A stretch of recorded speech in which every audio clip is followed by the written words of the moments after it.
The sharing of biased and false news has become all too common on social media. More alarming, some media outlets publish these same fake stories without checking facts first. The sharing of biased and false news has become all too common on social media. More alarming, some media outlets publish these same fake stories without checking facts first.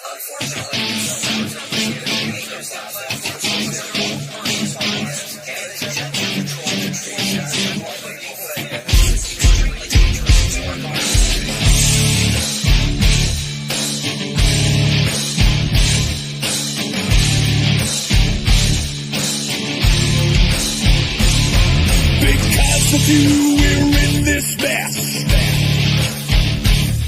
Forever you will acquiesce. Oh, you love to be deceived. Whatever they tell you, you believe. Dead of sight, dead of mind. You believer, you are blind.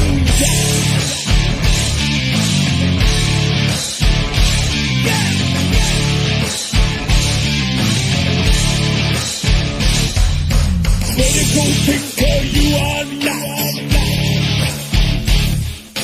Never independent thought.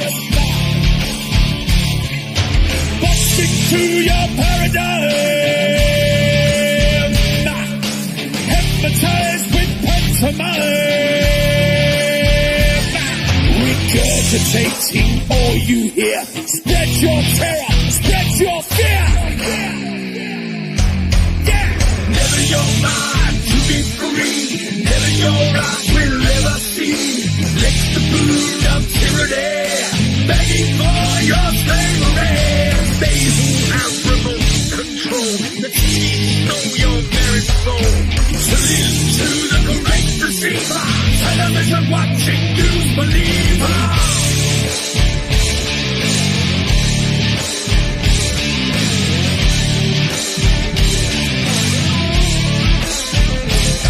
Inject your poison where your mask.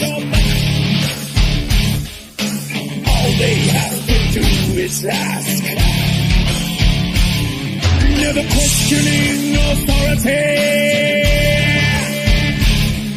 Blindly following like sheep. Yes or no, sir, free backs fool. You television watching fool. Never your mind to be free. Never your eyes will ever see. Lick the boot of tyranny, begging for your slavery. They who have remote control, the teens know your very soul. Tune into the great deceiver, television watching news believer. This is extremely dangerous to our democracy. Extremely dangerous to our democracy. This is extremely dangerous to our democracy. This is extremely dangerous to our democracy. This is extremely dangerous to our democracy. This is extremely dangerous to our democracy. In their world forever locked. Into their world forever boxed. Reality you leave behind.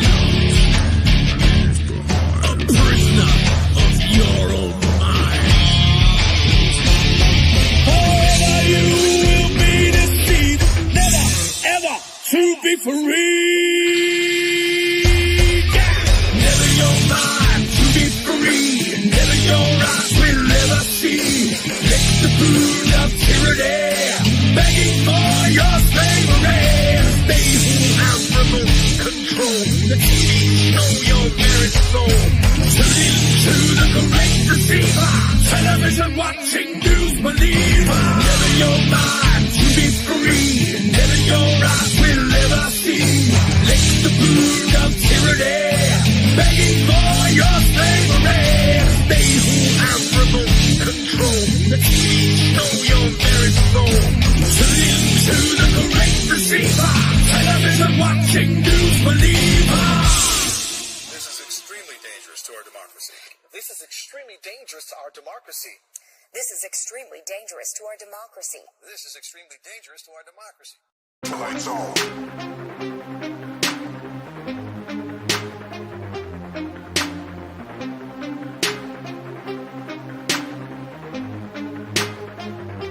We're living in the Twilight Zone. We're living in the Twilight Zone.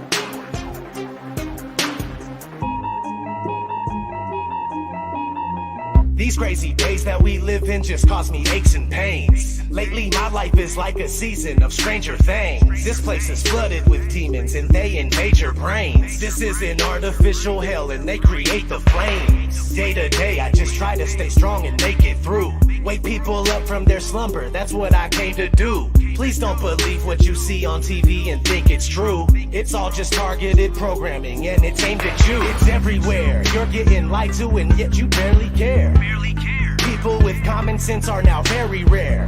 But the way that they brainwash you isn't very fair. They can shove that mind control programming up their derriere. I do not consent to the way they tailor society. Ain't no variety. Plus I really hate when they lie to me. I use music as a tool to release the anger inside of me. You don't know how fucking crazy it's driving me. That we're living in the Twilight Zone. They claim you have freedom but they don't honor it. The world is a prison and you're the occupant. We're living in the Twilight Zone. The government's useless and they're incompetent. And satanic pedophiles are prominent. We're living in the Twilight Zone. The things that you believe are the total opposite. And being called crazy is just a compliment. We're living in the Twilight Zone. It's ran by the New World Order conglomerate. But there's a storm coming and there's no stopping it. We're living in the Twilight Zone. It's where we live and control you through fear and terrorism. They wanna keep you in a mental prison where they tell your vision through the television. Where the ignorance is bliss and they just keep you living in it. You're a business, getting a citizenship. What did you really think that your birth certificate is? Get the straw man on. Money isn't paid, it's all a banknote. It's only a bill exchange when you pay that loan. Like a monopoly game, but you can't pass go. When you turn on the TV all day, you get politically entertainment. The news that you see is all suggestive. Lower brain frequencies contribute to our stress. And you're responding, telling me that we're free living in this country. Military overseas and it's all for our peace. Just a record on repeat from the programming. Like Polly want a cracker. Put you through education for domestication. Control the mind faster. Giving you medication to poison our masses. If you ever question what's coming from our masters and you're rocking the boat, or you're ever having any thoughts of your own, you better hope you never caught walking alone. To be locked up a road off by the cold. Got your life looking like a sci-fi show. Brain scrambling when the Wi-Fi's on. Airplane mode when I buy my phone. If your eyes wide closed. We're living in the Twilight Zone. They claim you have freedom but they don't honor it. The world is a prison and you're the occupant. We're living in the Twilight Zone. The government's useless and they're incompetent. And satanic pedophiles are prominent. We're living in the Twilight Zone. The things that you believe are the total opposite. And being called crazy is just a compliment. We're living in the Twilight Zone. It's ran by the New World Order conglomerate. But there's a storm coming and there's no stopping it. We're living in the Twilight Zone. I ask myself, why do I even bother? Cause people are just like sheep that are lining up for the slaughter. If they're killing rats with fluoride, then why is it in the water? They're using the news to fool us, divide us so they can conquer. The longer you stay asleep, then the longer I'm gonna scream at you. I can't believe you let them deceive you, it's inconceivable. I won't stop until you wake up and do what you need to do. This world is overran with an evil that is unspeakable. Most people don't know, so they just vote and pay taxes. The devil's hiding in the shadows and controlling their actions. And they think that the earth is a spinning globe on its axis. But I don't have any time to devote to this madness. I have nobody to relate to, so I ride alone. Just me and all these wild thoughts that are inside my dome. I feel like I don't belong here and I can't find my home. I'm tripping and I'm wishing it was different, but we're living in the Twilight Zone. They claim you have freedom, but they don't honor it. The world is a prison and you're the occupant. We're living in the Twilight Zone. The government's useless and they're incompetent. And satanic pedophiles are prominent. We're living in the Twilight Zone. The things that you believe are the total opposite. And being called crazy is just a compliment. We're living in the Twilight Zone. It's ran by the New World Order conglomerate. But there's a storm coming and there's no stopping it. We're living in the Twilight Zone. And there's nowhere that we can go. Awake and now I'm feeling all alone. We're living in the Twilight Zone. And the rest that remain asleep, sedated and still thinking that we're free. We're living in the Twilight Zone. And there's nowhere that we can go. Awake and now I'm feeling all alone. We're living in the Twilight Zone. And the rest that remain asleep, sedated and still thinking that we're free. We're living in the Twilight Zone. Twilight Zone.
What is up, everyone? Welcome back to the Ripple Effect. I have Shapu back with me, and boy, let me tell you guys, these last few shows with Shapu have blown my mind. I don't know about you guys, but my mind is still blown, and we're about to blow your minds again tonight. How you doing, Shapu?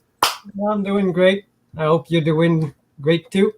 I'm doing very well, especially after this 24-hour conversation that we've had with each other, bouncing back and forth with text messages, trying to figure this whole thing out and finding so much more stuff. I mean, guys, Shapu blew my mind like 3 times over the last 8 hours. I can't even wait to share all this stuff with you guys. Yeah, so we have a lot to tie together. It's a massive story that's unfolding. It's our story. It's the story. It's dismantling his story completely.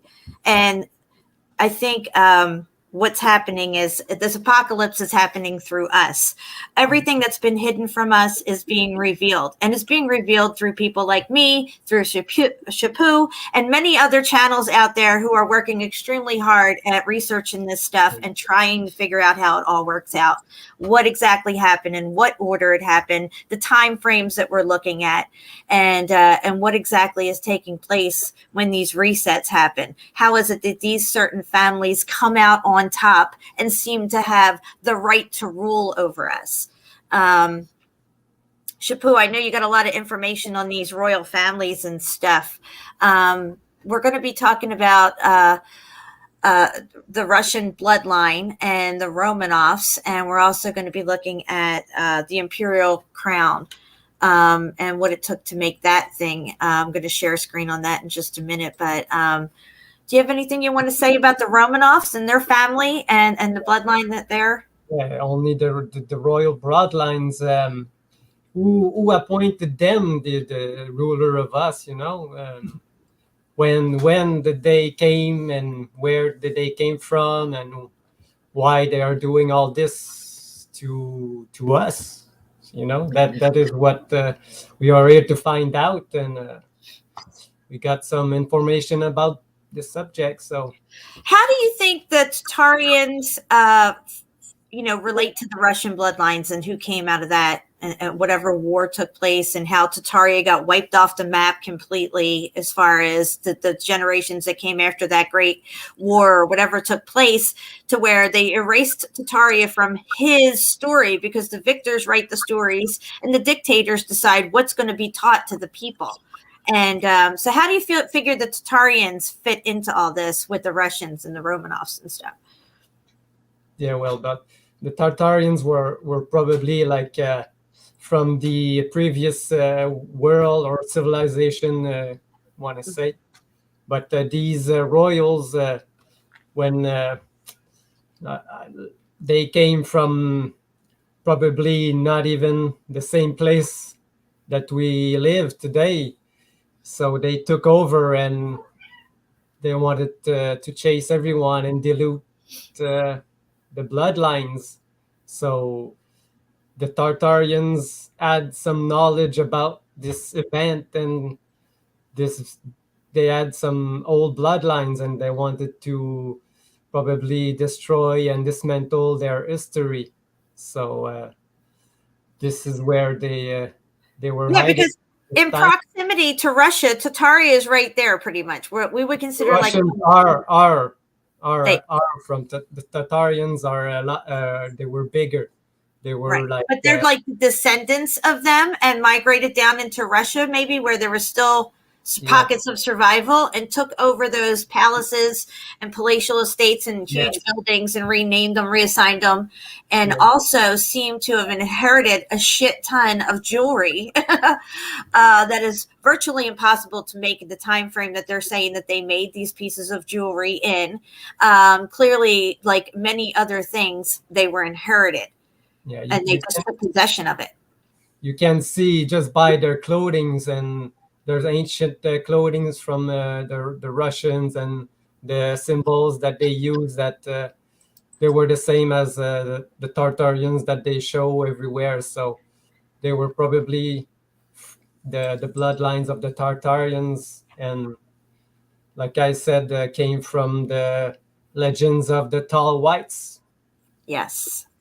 We're going to get into all that stuff, guys. It's just so amazing.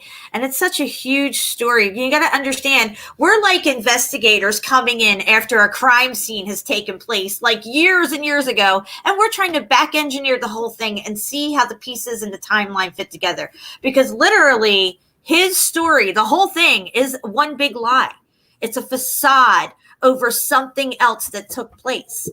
And there's many holes in his story when you really start poking around into even the most obscure little things. If you take the time and look at it and really assemble in your mind the course of events, the things that they're saying took place, and then the mannerisms that they took place, it just, none of it makes sense.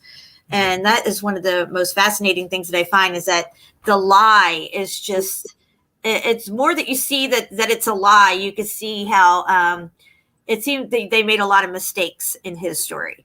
And we seem to be coming upon all these mistakes that they made. One of the major... Because in those lies, to be lasting that long, they have to be truth in it. So we found the truth in those lies. So we just put the puzzle of the truth all together, so we can see the big picture of it, between all these lies and falsitude that they tried to tell us. That's Hold on a second. I'm gonna I'm gonna cancel this real quick and make it big screen so everybody can see what I'm gonna do here. We're gonna get into some pictures before we start looking at the crown. I want to go over some pictures first, which are gonna lead us right into everything we're gonna talk about here.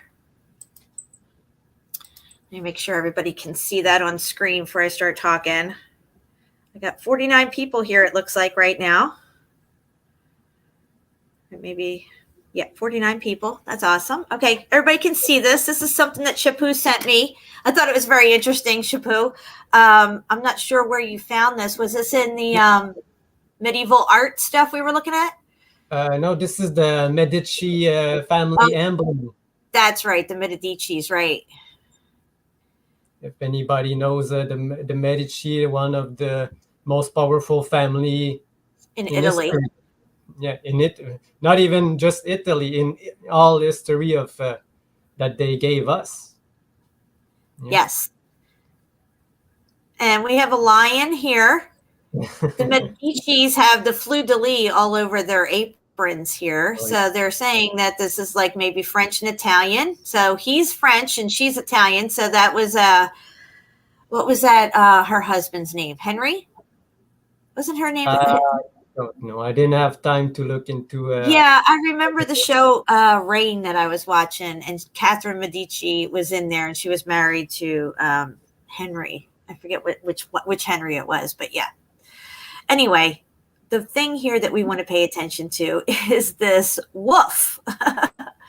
What seems to be a wolf and a lion over here together, and the wolf seems to be nibbling at her foot. I thought that was really interesting there. She's actually seems to be almost lifting her leg to go over to the thing, let it nibble on her. Maybe, I don't know. I'm just saying, it's pretty crazy. And the Medici, the first name that they were calling was like Medico, and medical. Yeah, it really sound like medical. It's Henry V, maybe it was, or something. Her husband. All right, so let's go to the next picture. I just wanted to show you guys that. I thought that was pretty cool. I don't know if I'll get in trouble for showing this or not. I don't know if it's a real picture or not. To me, it doesn't add up. More historical lies. This could be a setup. I don't know, but these skulls look awfully white and bright and clean and clear of any type of skin or hair. But yet they somehow seem to be still connected to this clothing and a leg and a boot here, just hanging on to everything else. And they say that this picture came from the Confederate War. Right. So it looks to me like these guys have been dead for a while, but how is it that the rest of their clothes, it looks to me like they just plopped a couple of skulls up here. that don't go with the other crap that they threw together. You see what I'm saying? How are they so white and picked clean of everything? I mean, Because they have been lying in the sun for quite a while. This one on the end does not look too great. I could say it looks like it still has some stuff on it. It does look like the eye sockets go back. There's nothing blocking it. Nope. So that's good, because the Mandela effect shows now that you have bones back there. So that's interesting. This one here looks like it has the bones, though. Right here, look. And this one here. That's so bizarre what's going on with that. And it's dirt, so we don't know. It could be dirt. You're right. This one here seems to have a knife or something sticking out of its eyeball, or another bone shoved in there. The other picture, there, I send you two. The other, you can see more that there's some kind of knife in his head. All right. So just so what everybody's clear, what I'm saying is that these skulls look awfully clean and clean picked to be just sitting on top of all this junk here that seems to, like, their clothes are still attached, their shoes, and it just doesn't make sense to me. Yeah, look at the boots, you know. Yeah, it's just hanging on there like everything else. Like, what? Did they have this kind of boot in the Confederate War? I don't remember. I don't know. I don't know. I mean, I know that I saw a lot of shiny boots that one day when I was looking at it. These look at this nice skull. Who's this? Herman Munster right here? What is with this freaky skull and that massive jaw? That's weird, right? It's like they're just digging up bodies from a previous event of something. Yeah. Because those would have had to been in the ground or around for like at least 15 years for them to look this good. This wasn't like, oh, the war happened 6 months ago. Let's go bury the dead laying over there in that field. You see what I'm saying? Yeah. Which they look like I would assume they're digging them up, because if they were laying around this, none of it makes sense. It just doesn't make sense. I don't remember a war before the Confederate War in America. Was there another war before in America? Mm-mm. No. There was the Civil War, the Confederate War. Yeah. Oh, I was showing Shapu that there's catacombs all over the realm that we live on. These quite odd fellows, you might say, I feel are the ones who were responsible for a lot of these catacombs, that they did not just dig graves and bury the dead, but these were mass graves of sorts. Maybe there's only long bones and skulls in most of these catacombs because they found use for the other parts of the human skeleton. That could be a possibility. I'm not sure, but definitely there's catacombs all across the realm, even in Washington, D.C. So I wanted to show you guys that. Yeah, these asylums and orphanages, when they got people that didn't comply with them, they probably try things on them, like test some medical things, and a lot of them. So they had to take them. And today, we hear a lot on the news that they found these dead bodies from these times. So. At the asylums too. They'll be like, they found a bunch of dead, behind the asylum or something like that. I think what's going on with the children asylums, as far as I would surmise, is that maybe the ones that were 8 years old and older were still remembering, didn't want to let go, or miss their parents a hell of a lot, and we're not acclimating well, and they deem them, well, we have to re-educate them over here in this asylum, and if they don't re-educate, well, then we get rid of them. Yeah. Because they can't have anybody word of mouth memory of what actually took place. They have to have a historical narrative, and they have to have that narrative embedded into the psyche of the orphans that they're sending out into society to be raised. And the people who are taking these children in are also in on it. They have to be that generation of people that are helping raise these kids and push them out into society. These will be the people that we're seeing in the 30s and the 40s, the ones that are getting ready to go off to World War I and stuff, or even, before that, like the 20s. The 15. First one that came with these giant boats. Yeah. So, Shapu, you sent me this picture, and I was going to just let you talk about it here, what you're seeing. Yeah, because you sent me like an etching of this city in Saudi Arabia. Yeah, it was this above picture here with all the Yeah, zoom the on the melted above castles one. on top. Yeah. It's called Aden. Yeah, we see all these castle on top. This was probably after the event. Right. You know, that this is what remains. But if you can see, this is the same place, but today. And I've seen other older pictures from the 1800s. They have war boats again coming.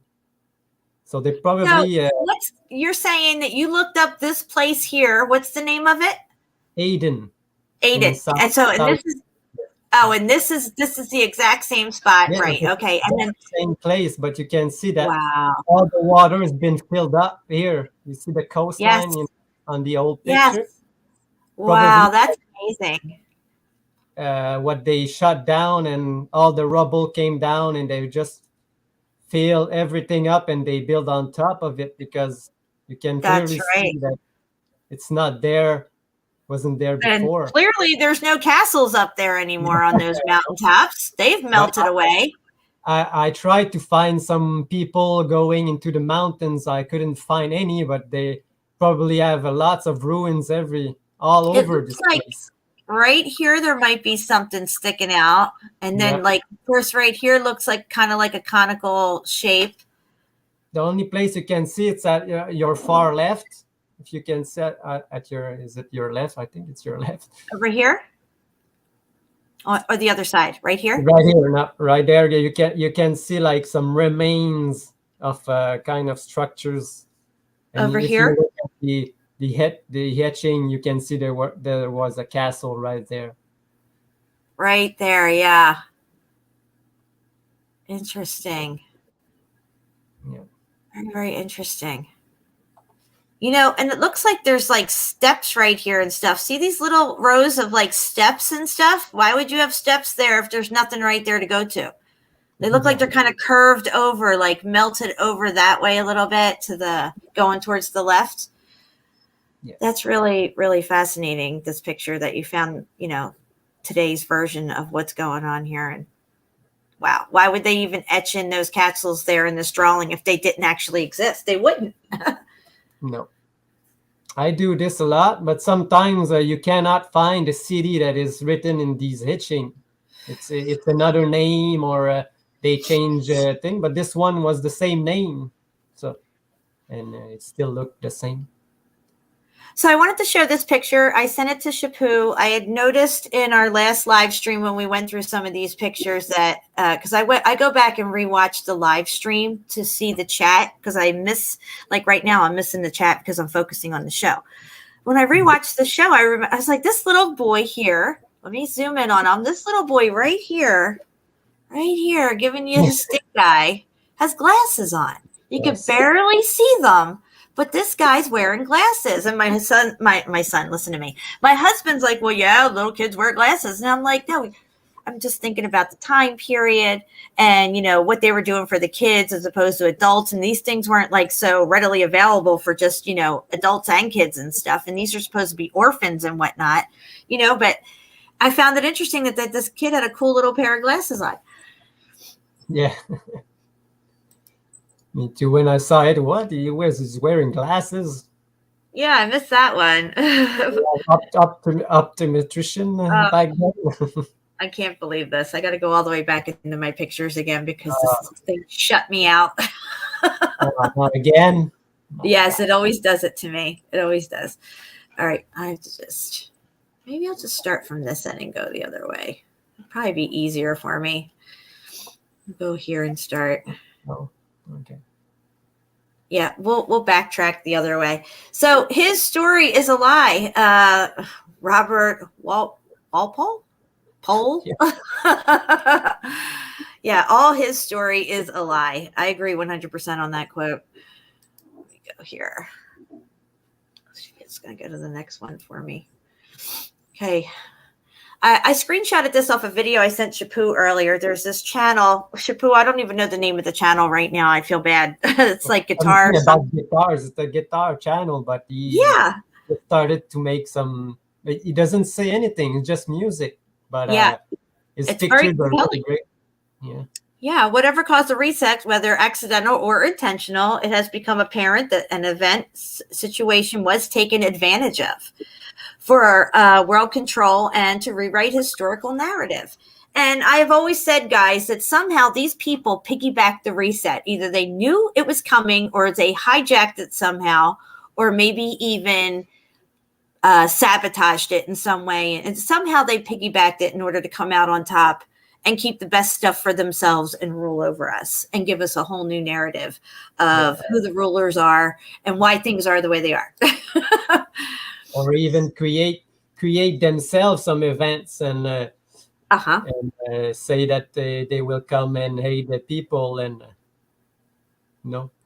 so they came up on top and we see them as saviors. Exactly. And it's these wars that they create just to get rid of stuff. Very early on in the early 1900s, they have this world war as soon as they could start flying and bombing stuff. Yeah. So you don't need a reset. I'm sorry, go ahead.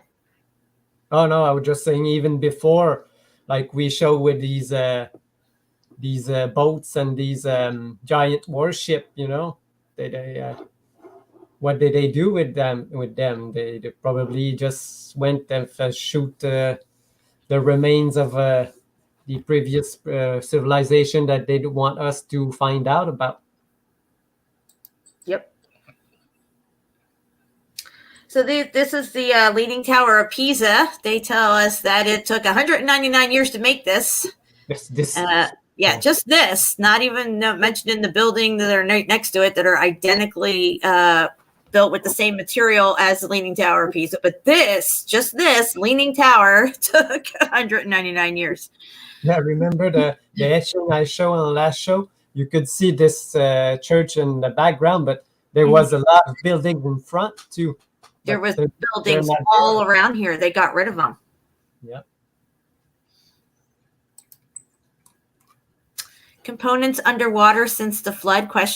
And you do see this kind of stuff when you look at Google Earth, if you can trust Google Earth at all, but it is a type of LiDAR, what you see underwater and stuff. And you see all this kind of stuff everywhere on the seafloor.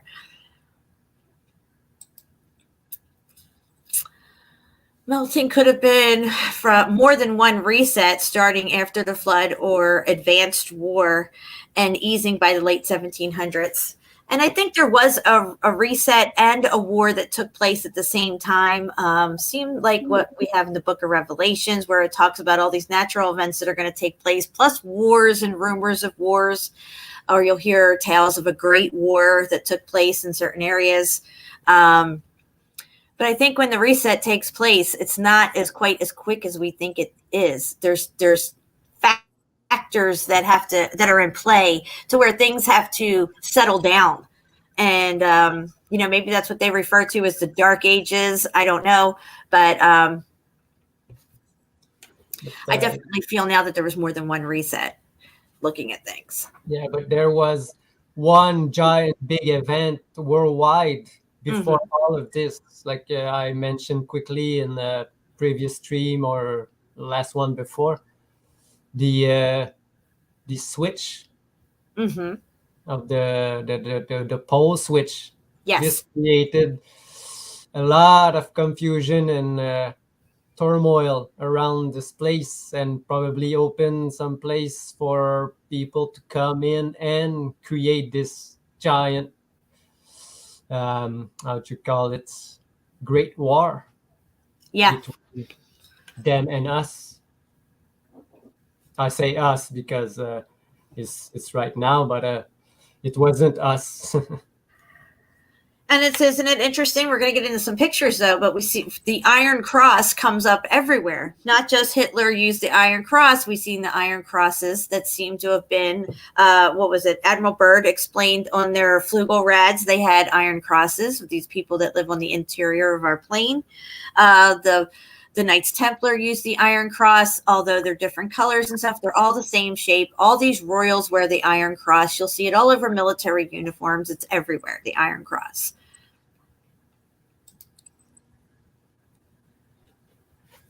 All right. So possibly a massive war or and circulating the Earth's motherboard. So yeah, we have the Moab here in ancient etchings, which is identical to the more recent mother of all bombs that has been created in our modern times. Yeah. Very interesting. But you can see the mushroom as a arrows flying off of it in the Yes. Sumerian etching. Is it Sumerian, Babylonian? I don't know. Yes, I find it interesting that they depict it like that because the arrows show up a lot in even the Oddfellow depictions that we were looking at and the Masonic stuff. There's always some kind of 3 arrows crisscrossing each other and stuff like that. Yeah, even in the dollar bill. Mm-hmm. Yeah.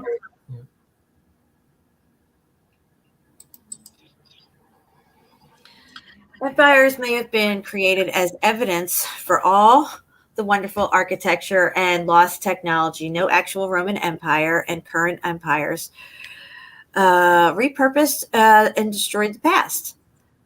Yes, that's right. So, yeah, I mean, it's kind of like the rise and fall of different empires, and then we have the historical narrative that goes behind it, and like when the Roman Empire fell. After the Roman Empire fell, according to his story, we went into the Dark Ages after that, and then nothing happened for like a couple of 100 years or almost like I don't even know how many.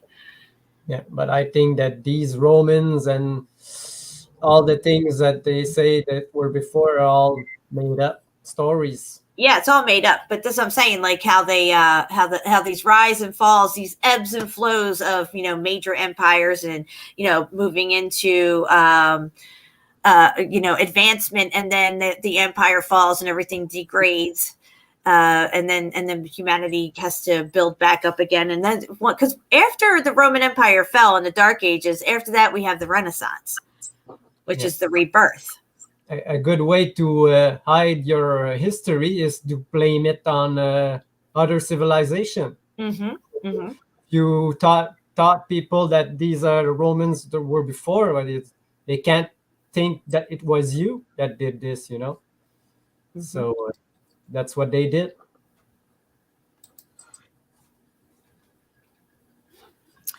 I don't know if that's going to show up. Oh, you see what it did to me, Chapeau? It went off again. It's okay. I'll bring it back. Let me just go here. I'll scroll back over.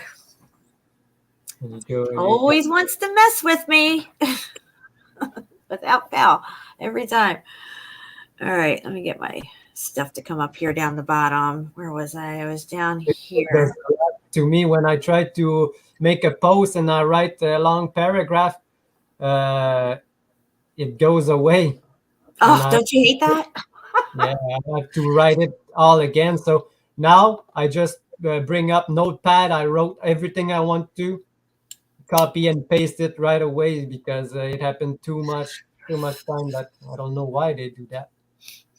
Mm-hmm. Next, it suggests that an empire only lasts about 250 years, and approximately 300 years seems to coordinate with the reset cataclysm. So, we don't know exactly when. I think it's more like maybe a 360 to 400 cycle. We're all still trying to figure that part out. Yeah. Makes more sense to me. It's like 360, 400 or around that time. Yeah. So I did some math the other day. I don't even know what I did with it, but 2014 is when the movie came out. For Noah's Ark, the movie that just came out in 2014, and if you minus 360 years from that,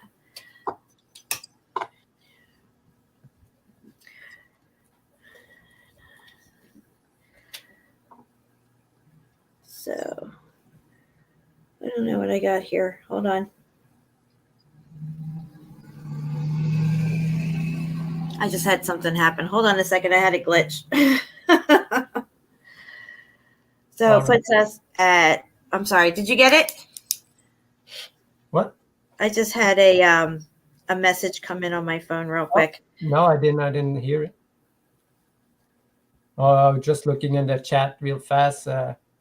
Chazzle Dazzle said 360 full circle. Yeah, makes sense. And break the spell if you hit Control Z. Yeah, I know. It's not that. It's when you type in on Facebook when you want to put a post and you need to type. When you type in, it just goes away. If I know if I copy and paste it, can Control Z. But I can't tell you how many times that happened to me on Facebook, like in the middle of a message or whatever. So 1654, it puts us at. That's if you put it at 360. 2014 minus 360. That'll put us right around 1654 for the last reset. Yeah. Or you could do 400 years. It's up to you. But you have to have this gap because our time and our days are not the same as it would be for the real cycle. You know, they changed the years a couple maybe 100 years ago. Oh yeah, they changed the calendars and stuff, right? Yeah. So you have to have this gap. So this guy's saying then lasting until 1685 was the Renaissance. So we're looking at 1654 for the X Factor, and then 1685 was start of the Renaissance, which literally means rebirth. Yeah. That's when they after the Great War between these other beings. They're not beings. They were still humans, but not like us. Yep.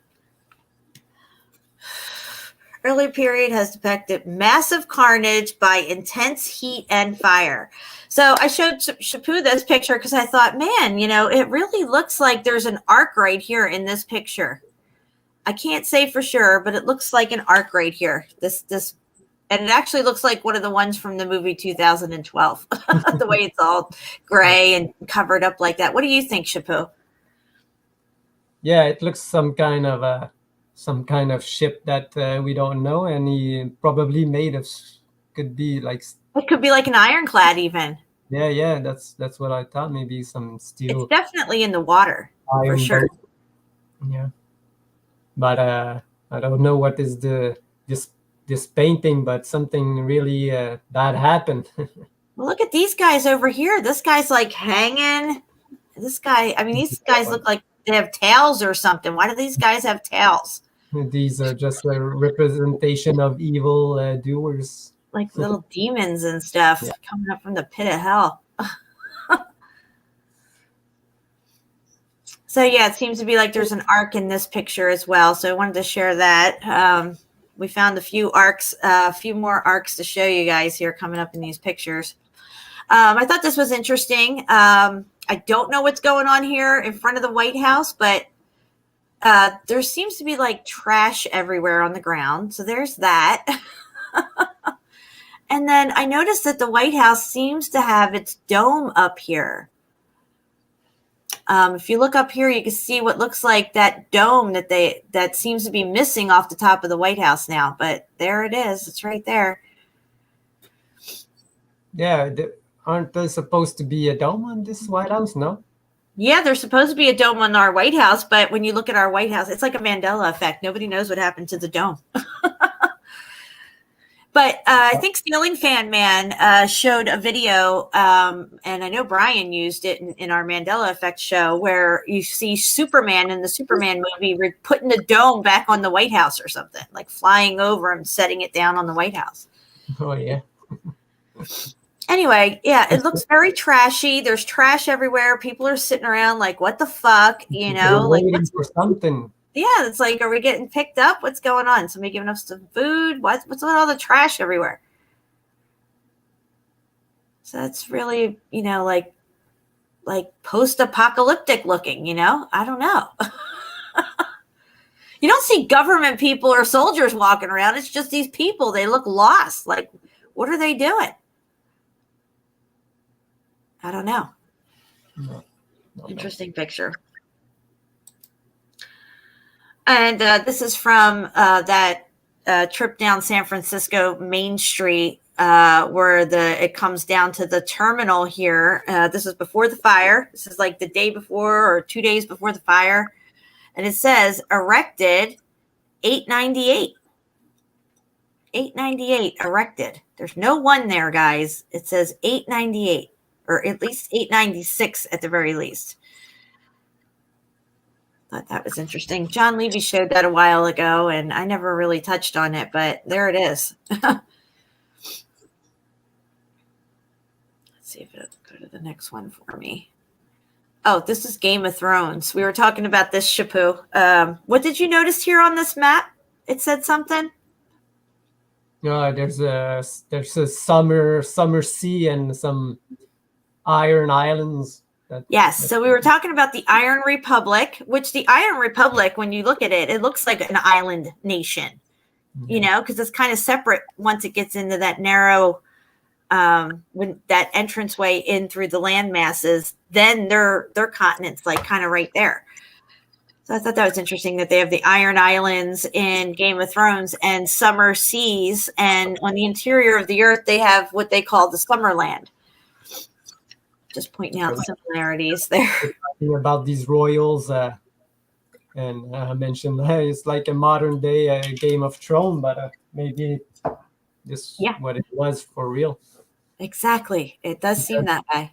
They are all families, and they were fighting or putting themselves in power. Yeah, they were all jockeying for position. They were all chopping each other's heads off and stuff, which that's another thing. You know, why would they find it necessary to chop off a head of a royal? You know what I mean? They're always concerned about keeping their heads.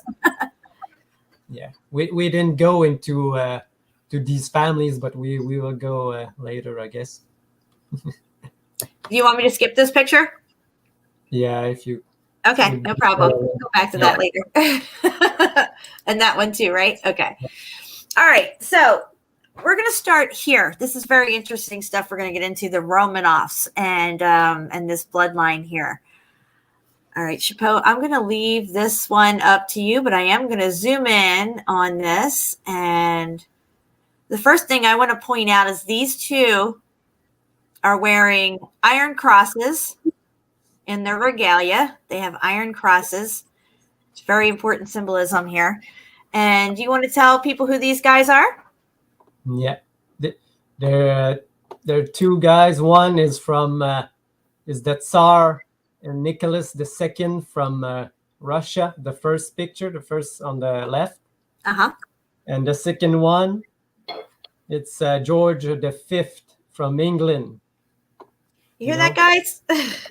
They're like twins. They're like they say they're actually cousins. And one's ruling England and one's ruling Russia. And they got another cousin that is a little bit older. That is the ruler of Germany. It's and this is during the year. This is the 1800s, right? The early 1800s. Yes. Yeah. 1880, 1840, maybe. All right, let me see this next picture here. If it goes to the one. And they, oh, gosh. All right. That's all you can see, that they just appointed them, the families, rulers of these countries. They sure did. From the mother was like the queen of Denmark. You know, it's so. Look at this. They are exactly the same. Okay, so let me go back here. So these two guys, now when I flip over to these two guys, these are the same guys or these are... No, the same guys. These are the same guys. Okay. All right, gotcha. And let's zoom in on their regalia. They are loaded down with the Iron Cross, guys. Oh, this Iron Cross is major in this symbolism because we're talking about the Iron Republic and the true... story here that's been taking place and it's been hidden from us. Yeah. they have the bloodlines of the Iron Republic. That's right. Yep. Now let's go to this picture. And These are again, the same guys. two guys. One rules England, one rules Russia. I mean, these guys are like twins. And there's another that rules Germany. So there's no war. There's no war at that time. No, even there. These are the same two guys here again.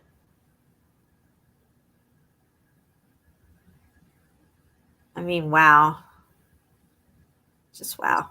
So someone just appointed them rulers of these countries. It's just crazy. Okay, we looked at that one.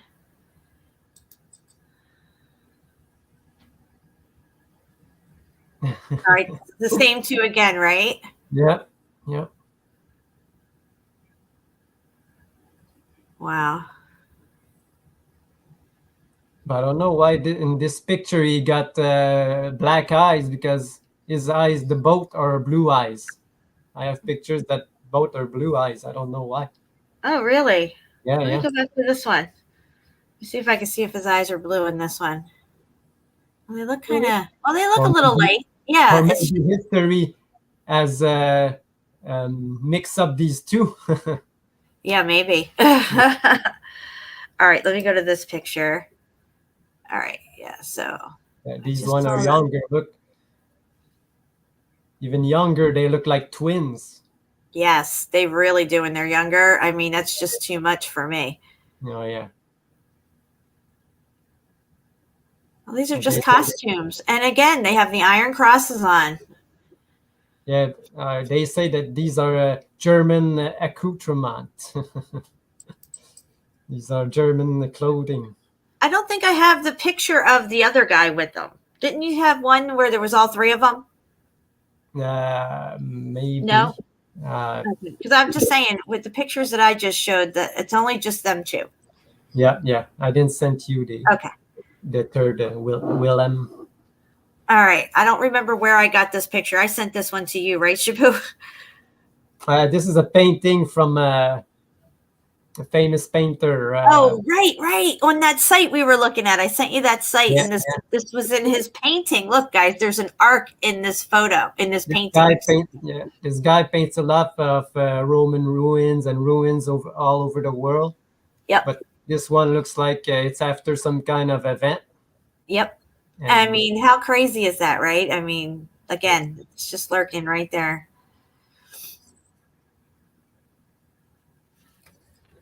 All right. And then here is another depiction of Noah's Ark. This is from, I believe it's like China or something like that. Or maybe it's the Muslim version of the Ark. Yeah, Muslim. I'm sorry. So you hear people are, I guess, trying to hang on. The boat's taking off. All these animals are just piled in here on top of each other. It's just so crazy looking. It really actually just looks utterly ridiculous, you know? But you can see in this one, at least there are more than only a family. Oh, yeah. There's a lot of people here. Lots going on. And then you got this guy way up here. They're surrounded by water. And yes, it's just, I thought that was an interesting depiction. It almost looked like it was like the way it's tiered up, like as if it could take off on a balloon or something. I was expecting to see a balloon up there at top. You know what I mean? Yeah. You can see that Noah's Ark was not just for the Europeans, because these are Muslim. And yeah, you could clearly see their faces there. They just repurposed the story. And you sent me this. This was interesting. Oh, yeah, like when we were talking about the red mercury, and we were wondering where the red came from. And I remember this mercurochrome that you used to put on cuts and stuff when you got hurt, to heal. And I was saying to Shapu, boy, I'd like to look through this glass here with the red inside to see on the other side if I can see anything. like those goggles. But I thought the same thing, you know, that I say that mercury is mostly came from cinnabar. Right. It's a red rock, so maybe it's not as refined as silver mercury. That's why it's still red. Right. Maybe. Yeah, that could be. It could be part of the processing. Yeah. Okay, so in our conversations, I was looking up different things of this time period, and I come across this picture, which is the Russian warships. And look at this, guys. They're all covered, just like the arcs. I mean, there's just rows and rows and rows of them. They go all the way down, and they all have it. It looks like they all docked on something. Yep. It almost looks like ice that these people are sliding across here. Yeah. And see this little ice ring around each ship? Yes, yes. Like they're locked in ice. Maybe, you know, who knows where they're at. But these are definitely arc ships, guys. So I was shocked to find that one because I wasn't even looking for it. And I'm like, Shampoo! All these ships have covers on them. What's going on? You mentioned the color. Yes, all of these ships. It doesn't matter if it's Russia, England, Spain, France, Dutch, Italy. They all have the black and white ships. They all have this color ships. And it's just like, why? If you're at war with all these countries, how would you even know? If you can't, say if you missed the flag or something, you would think it was just another one of your ships.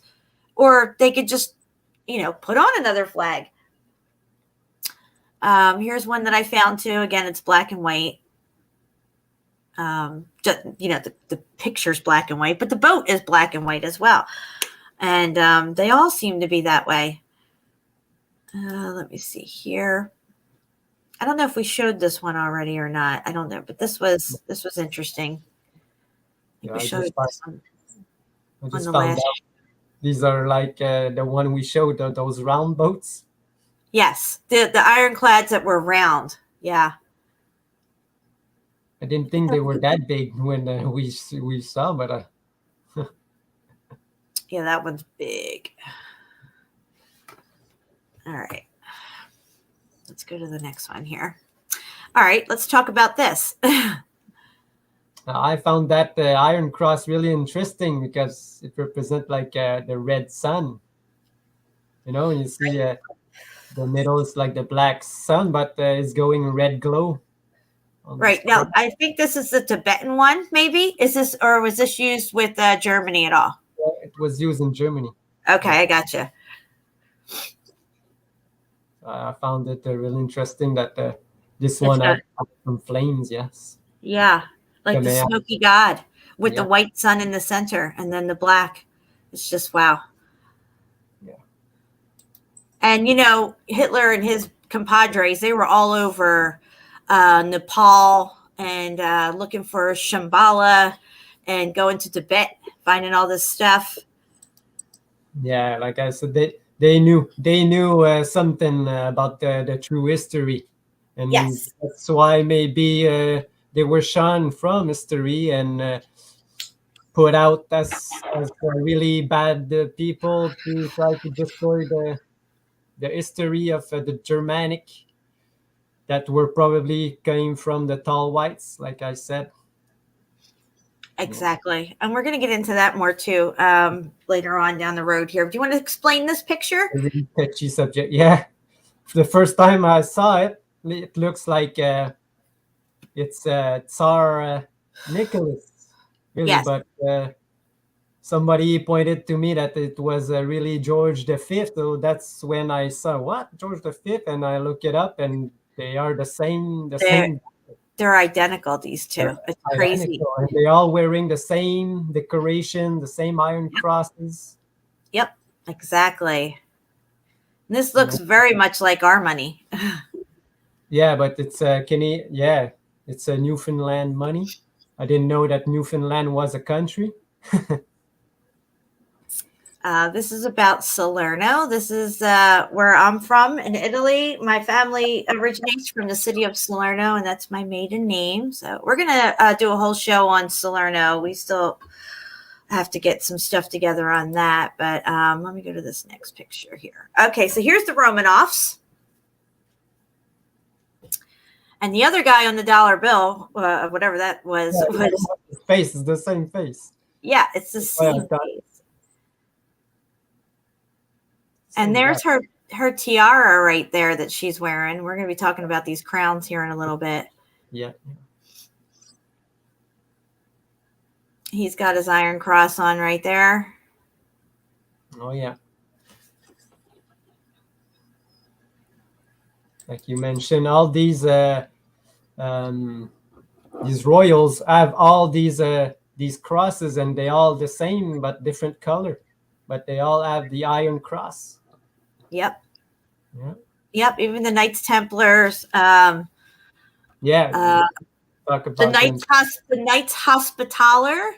Yeah. Which started the hospitals. The Knights Hospitaller, I covered them before. They have a cross as well. I think theirs is white, as the Iron Cross as well. It's just they changed the colors for different buddies, their different groups and stuff. All right, let's tell them what this picture is. This is a picture of San Francisco Harbor in 18. What do you remember the date? I think it was 1850 something. Yeah. And look at these homes. They're very modern looking. Same kind of stuff you see today. I was very impressed with the homes and stuff. This just looks like any town anywhere. But the ships, again, the ships are all black and white. All of them. Yes. I just find that very, very, very interesting. The same ship without the top on it, Looks like they have removed it. Because they don't need it anymore, because there's no rain and there's no event. But they got sails now, so. Mm-hmm. All right, let's tell them about this one. This is your airmailing your babies across the realm. Imagine. 1975, still moving babies around. Yeah. Still got the orphans going. Yeah, from a war from Vietnam. Again, as we say, the wars are not for any other purposes than to go and destroy remains of the old world and destroy the history. So they probably killed or tried to deport the parents, and they got the babies and put them in another country to make them forget where they came from. Yep. Yep. Yeah, exactly. Okay, you were showing these before. We were talking about, who, child labor and all this stuff, and who's making all these clothes for all these people to wear. Yeah, and you were showing. Yeah. Show you talked about where all these clothes came from and who made them. But they have these giant clothes factory from back then. And you can see that they have trained these kids to work on these factories. Look, the machines is way too big for them. It's crazy.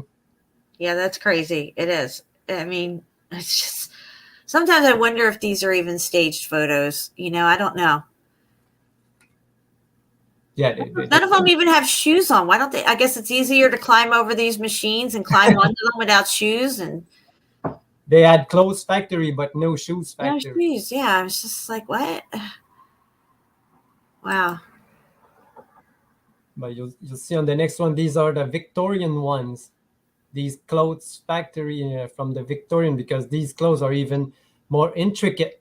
But if you zoom in, look at this, what he's got around his neck again. A cross. Yeah. Yeah. And there's a lot of things written everywhere that gives us clues. Not. This is just to take your eye off the real. And wow. On top they say you better work for your wages or something like this. What's written on top? Oh yeah, let me scroll in on that. Yeah, here it is. Here. Yeah, industrious apprentice. favorite by his mother. It's really like an encoding. But Like even a- on the side, there's like a calendar. You can see like a sword hanging off, and you can see the handshake, Masonic handshake. Okay.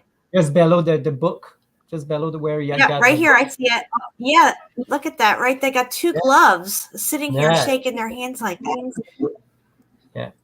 Wow, It's the that's Masonic crazy. handshake. Now, let me read the bottom part here. Let me see what this says here. It's a quote from the Bible. What? Yeah, Matthew. Faithful servant, thou hast been faithful over a few things. I will make thee ruler over many things. Oh, Yeah, see, they want to be rulers. Yeah, they want you to serve them. Yep. Yep. I guess he's ruling over this clothes factory. Hold on, let me look up here real quick. What's this? Is that a little cat and nine tail? In case somebody gets out of hand, they whip them. Oh, See yes, it? yes. You can see on the other one. There, he's got it in his hand. They were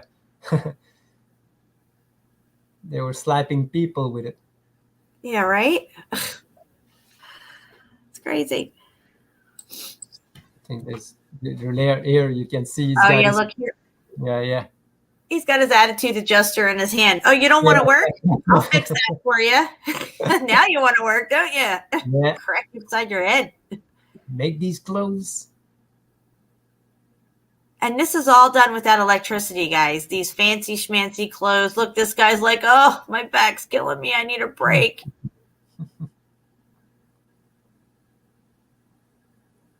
Yeah. So they want you to think they beat people and, whatever, slave labor to keep all this stuff going. But, is this just a false narrative put over the truth is that they inherited most of this stuff or it was already here? Yes. All right. See, we're back to this picture now. Okay. All right. Let me get off this screen share here. But you didn't go to these crowns yet, no? You didn't. Oh, no. I haven't gotten to the crowns yet.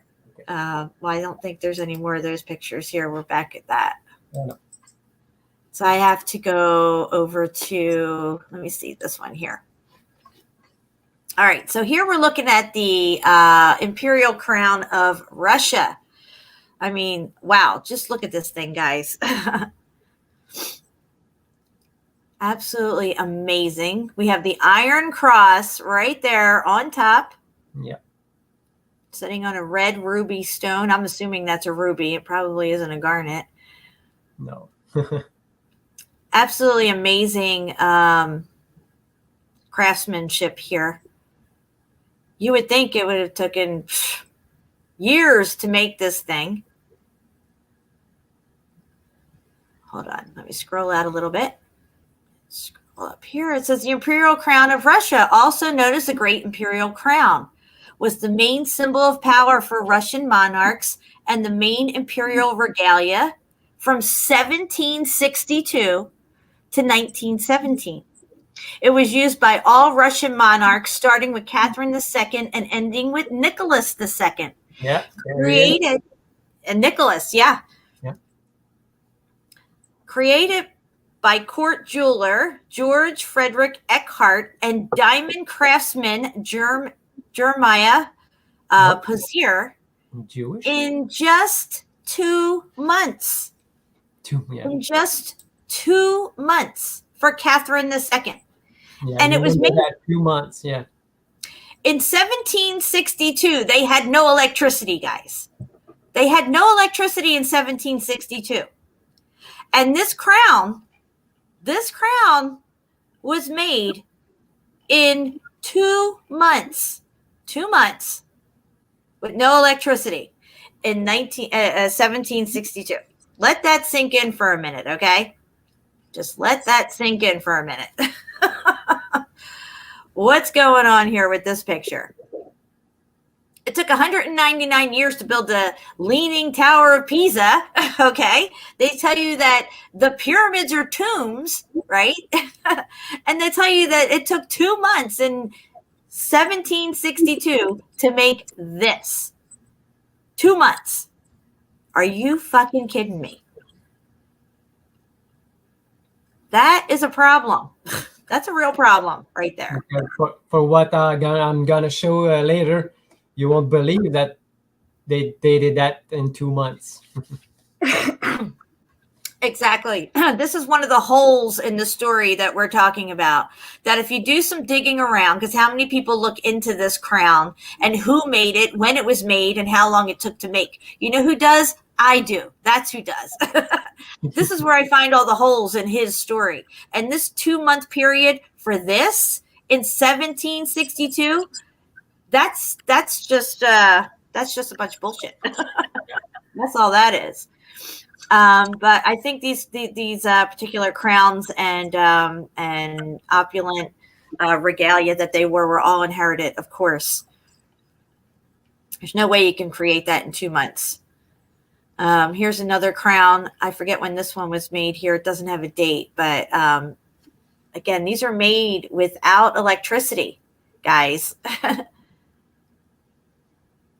I don't know how long it took to make that one, but if it only took 2 months to make the other one, geez, that probably just took a week. Yeah. I mean, you have to think the tiny amount. The microscopic stuff that you got to work with here. Very, very small instruments to create this stuff during the day, because at night there's no lighting. You can't work late into the night. What, by candlelight? Are you kidding me? Yeah, if we had a ceiling fan man, he could help us on this, because he worked with these kind of thing. You know, he was a kind of a jeweler, so he probably know a little bit. We should ask him. Yeah. Oh yeah. Yeah. That's part of the royal collection. I don't know the date on that, but and then you have this amazing brooch. But I think this one came in later after electricity, 1922. Yeah, but maybe. they all came from the same place again. These Romanovs families. Yeah. Oh yeah, the Romanovs had all this stuff, and the eggs as well, the Faberge eggs. Yeah, now I'll show later. I was really fascinated with this feather, the intricate detail and what it must have took just to make this is absolutely unbelievable. It says down here, peacock feather diamond brooch masterpiece, but by Empress Eugenie Bonaparte in 1868, silver on. Okay, yeah. So again, electricity, 1868. Yeah, they had electricity, but I mean, look at the scale of this thing here, and you can turn it into a pendant as well. It wasn't just a brooch. Absolutely beautiful. Absolutely beautiful. I feel like this is a more inherited jewelry, not something that's created at that particular time. As far as the intricacy of jewelry making goes, they have us believing that they were able to bust out this kind of stuff no problem. I didn't see that it was Napoleon's Bonaparte. Maybe its wife. Yeah, she's an empress. Yeah, so yeah, it must be Napoleon's wife. Let me see what else I have down here on this site. Some of the pictures aren't loading for me. There we go. All right, so I'm going to go over here to this Renaissance jewelry page here, and just talking about the intricacies of the jewelry. Now, the Renaissance is putting you back into the Middle Ages, the 15th century and stuff, and we're just going to take a look at the opulence that they want us to believe that these people rolled around in every day. You got people that are making extravagant costumes for these royals to wear, and over-the-top extraordinary jewelry for these people. This is 1595. I think this is, it's Unknown Lady. One of them is Queen Elizabeth that they'll show here. While everybody else lives in wooden shacks and huts and hard time feeding themselves, But yep. Really... So the jewelry was not limited to necklaces and rings and stuff. The jewelry was part of their headdresses and their daily garb, like even if it was just a headband with some jewels on top and stuff. But you can even see in these 15th century pictures that they're very intricate. Very well done. Even the clothing themselves. I mean, what it would take to embroider these clothings and do all this stuff in these time periods that they're giving us. They're just reassigning all this stuff with a narrative. Yeah. It's a very interesting necklace. And then this headband that she's wearing here, if I could scroll up on it, it seems to attach to her ear somehow, almost like a stocking. Oh, yeah. Do you see that? How are they making stockings in Middle Ages? I'd really like to know how they made stockings, because it seems like everybody was running around in stockings back then. Are you kidding me? So really weird. Yeah. Never seen this. Very interesting. And this one here is really cool. Her whole headdress here for her hair and everything is just embellished with pearls going all the way down at black and white pearls. And of course, you know, now see, I would expect to see these larger square cut stones and stuff, but on the scales that some of the stuff that we see where it's really small and intricate, it just doesn't make sense. And then here you got Henry VIII over here with his opulence and the clothes that he supposedly wore. There's the cross right there, the Iron Cross on him. No chicken leg in his hand. Sorry, guys, that's gone. And then here you go. We have more of their opulent jewelry and style and everything. A lot of their clothes were laced with gold as well, as part of the fabric.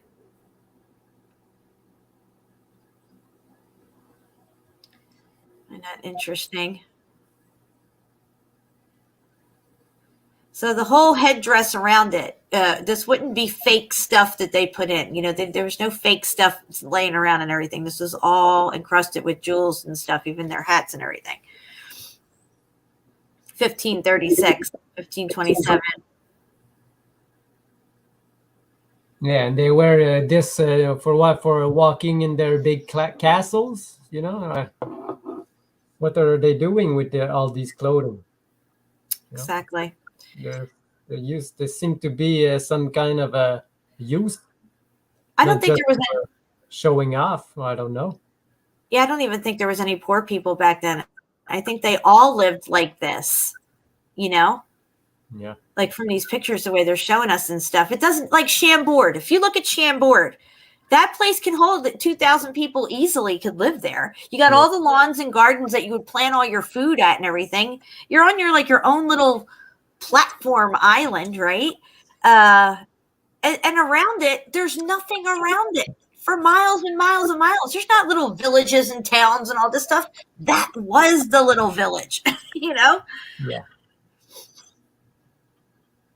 All right, look at these creatures. I mean, what's going on with these people? It's like every day they're loaded up with stuff all over them. 1558. Let's see what we got here. Again, here's the type of dress that I'm talking about, where they have a gold inlay on the dress, gold fabric. In 1575. Yeah. I mean, just wow. Again, here you see the gold inlay. I mean, the gold and the jewels are literally inlaid into the fabric that the woman is wearing here. Yeah. You think that these Hollywood stars have big jewels go back in 1500s? Yeah, and what happened to all these? Where is all this stuff, you know? I mean, look at the headdress that she's wearing, for Christ's sake. Look at all that up there.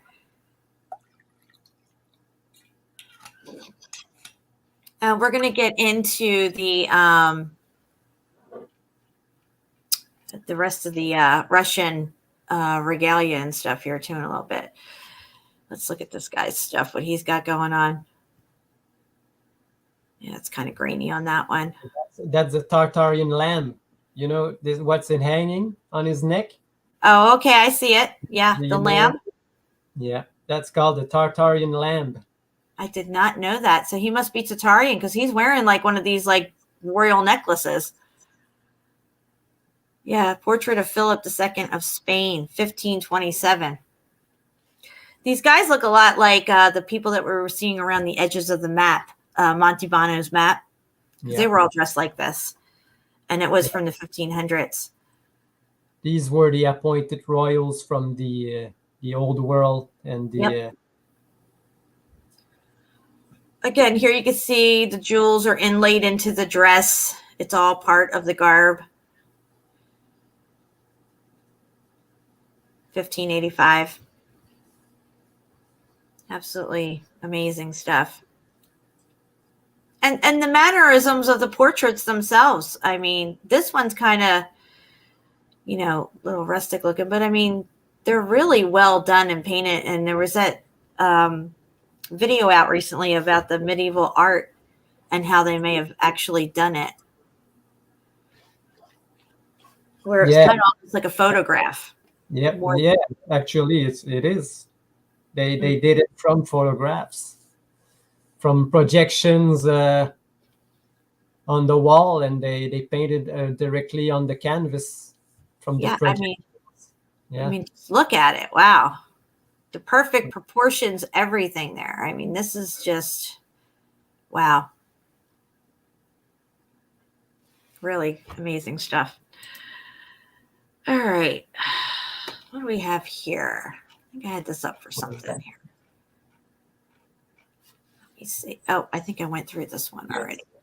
All right. I think the last one, the locked up, lost, and looted. You did, yeah.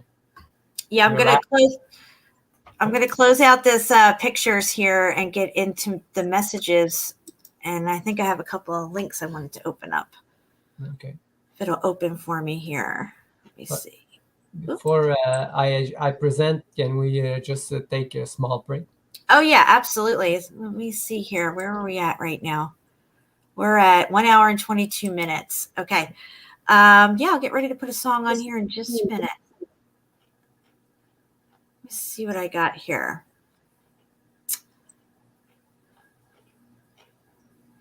Maybe that was all I had ready to go for those ones, I think. The Inheritors. Did your last tab open on top? Did you this one? Yeah, we went through this one. Oh yeah, okay. Yeah. Yes, thank you. Shapu, you're always watching my back. Thank you so much.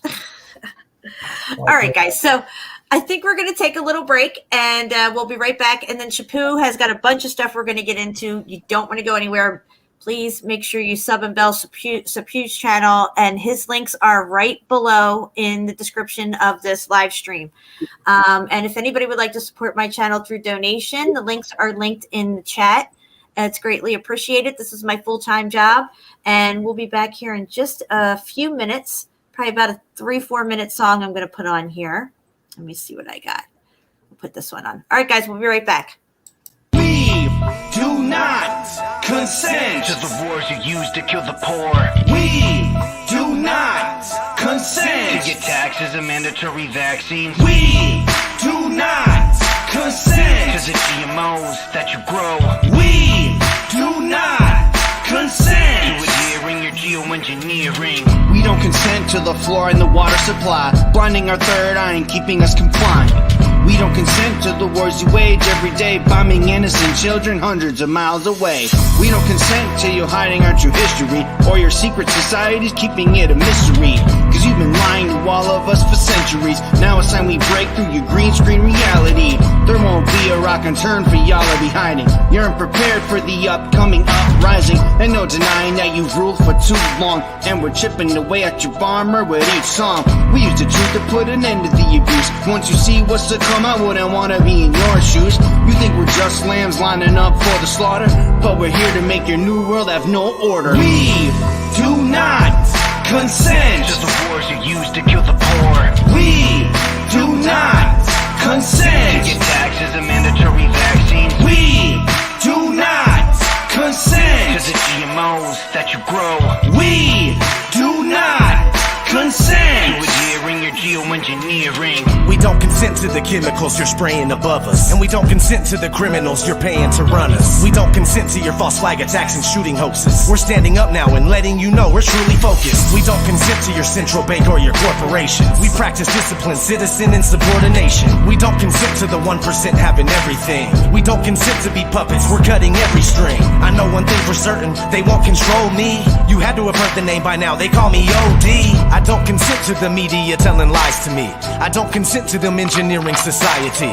It's time to take over this shit, so now we're locked and loaded, ready for anything that happens at any moment. We're wide awake, there's no way that we'll ever go back. Never sleep again, and we wanted to let you know that We do not consent to the wars you use to kill the poor. We do not To consent. get taxes and mandatory vaccines. We do not To consent. the GMOs that you grow.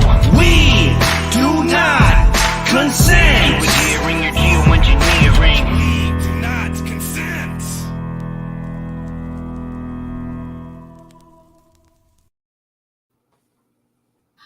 All right, guys, we are back. You good, Chapu? Yeah, yes. All right, good deal.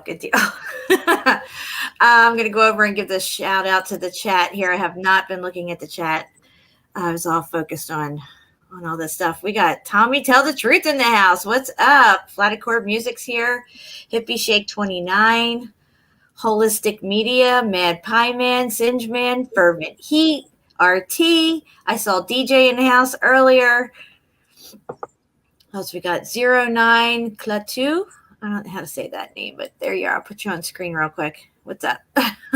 Trisha Atkinson is here. What's up? Let me see. Chazzle Dazzle's in the house. That's a new name. Chazzle Dazzle. I don't remember that one. Who else we got here? I don't want to skip anybody. He's got Ben Porter. Sue Finelli's in the house. What's up, girl? Bane Bear. Breaking the spell. Hopefully everybody's still here with us. I saw the numbers went down a little. Maybe people need a little bit longer break or something. I don't know. But anyway, Chapu, I'm going to leave you with the screen share and whatever you want to talk about next. We're going to roll right into the next thing here, which it all connects anyway, guys. This is a massive story that's unfolding before us, and we're trying to put the pieces together. And it's quite a journey, quite a mind-blowing journey. Yes. Talk about some of these bloodline a little bit, but probably not tell the whole story right now because it's a little bit long and still working on it. Okay, here we go. But this is just to retouch what we were talking about earlier. You see the screen? Yes. You see these are the two brothers, not brothers, but they look like brothers. But you can see here that they are dressed in a German military uniform. And what's the date? This is 1913. Wow. But he was there in the 1880s, so that would make him. The dates are really bizarre because he must be like 50 years old, but he looks more like third. I don't know. 40. Yeah, maybe like in their 40s there. They don't really look like they've had gray hair. I don't even know if people had gray hair back in the day. I mean, we have so much poisons in our food now and the generational stuff that we've gone through with shots and everything. I mean, maybe people just get gray hair early these days. But these guys look pretty spry and maybe like, late 30s. Yeah, they want us to believe that they were dying really younger than we are. But I think that's all bullshit. Yeah. It was all around. They were. They were not eating the poison foods that we eat today, where our lifespans have been shortened and we're slow, sick, and dying all day long. Right. To achieve everything that they did, they have to live longer lifespan. But as you can see, they're dressed in German military uniforms. But one is from Russia and one is from England. but Right. they're So all this from the same harkens place. back to Germany again, and Germany connects to the Aryani, the Aryan race, the inner Earth people who are just on the other side of our realm. It would seem. Yeah, the Germanic people that were all over the Europe, yeah, Europeans. Yes. They are the real descendant of the tall white that came from another place. Another place, and also we were talking about the South Americans, the tribes down there. When the conquistadors came over with Cortez and stuff, they first saw their boats. They never saw boats before. They thought they were giant black birds with white wings. That's how they described the ships, because they had never saw ships before. So to them, on the horizon, they saw big black birds with white wings. And then when the conquistadors got off and they saw that these were white people, they weren't like them. They thought that was their gods, because their gods, I forget the name of Tikal maybe, or I don't want to say Montezulu or anything, but was known to be a tall bearded white man or something like that. And this is what they were looking for to come back. And when they saw these people get off the ships, they thought it was their gods. And this is how they got tricked in the beginning. Yeah, all the legends of the civilization before, they all have these tall whites. Like Genghis Khan was a big tall white guy, but all the other how do they call those who live there, those Mongols, they're not white, but he was, and he was like a giant. And you said like Noah was a giant too, and his white giant. I mean, if he wasn't a giant, they wasted a lot of space building him like a 20-foot long sarcophagus for him or whatever, which I didn't even know that existed. It's like a Mandela effect for me. And the other cousin that we were talking about earlier, it is Emperor Wilhelm. This one is the Emperor of Germany. That is the same family. Again, all these Nicholas and King George and William, they were all the same families from how she called this Queen Victoria is her mother, then the King of Denmark is his father, and they were all one big family taking over all the countries. And they just spread out the brothers and the cousins and said, well, you go over here and rule this, and you go over here and rule that. And literally, they all look alike. It's trippy. They all look alike. You can see like here, Denmark, Greece, Norway, Germany, Romania, Russia, Spain, they're all in one family. Mm-hmm. All these rulers. But like we said earlier, who appointed them rulers of these countries? Yeah, Quetzalcoatl, that's probably what it was. I knew it was one of those gods' names. Thank you. the other giant, yeah. But there are other legends of these, like the Vikings and the Germanic, like you said, the Normans. They were all tall, white bloodlines. Mm-hmm. We don't have today anymore, because they didn't came from the same place that we call the place today. You called them Normans, right? Which, Norman. And you said that came up in the search for Salerno, didn't you? Yes. They say that the Salerno were descendant from the Normans, the normal mans or the Northmans. That be me, guys. But we all have this. If we have a white skin, we all descend from these bloodlines, because they have changed the bloodlines to be not still be the same as they were, because most of them went back where they came from, and some left, and this is the families that they were. But way before this time that we are talking about, we are making this story in backwards. We will get to that time in the future. shows. But you can see again these descendant of these guys took the throne of Belgium again, Denmark, Norway, Spain, Sweden, and United Kingdom. So again, it's all these bloodlines, families. They just took it all over, and they inherited everything that was there. Yeah, yeah. But they came again way before, just after the big war that we did not touch it yet. Mm-hmm. Yeah. But here you can see, I wanted to show you that they are all together. Can you scroll in on this? Can we zoom in on this at all? I don't know. Can I? I don't know. If you can't, that's okay. I don't know how to zoom in. Yeah. Oh, it's okay. I just got my magnifying glass out. I feel like fervent heat right now. I found it. Is that better? Yeah, what's amazing to me is the clothing that these people wear, like the layers and layers and layers of clothing. And remember in the story, The Iron Republic, that the lady was fascinated about how the women wear clothes in America and stuff, all this extra clothing and everything, and how confining it is and constricting and how ugly the women were.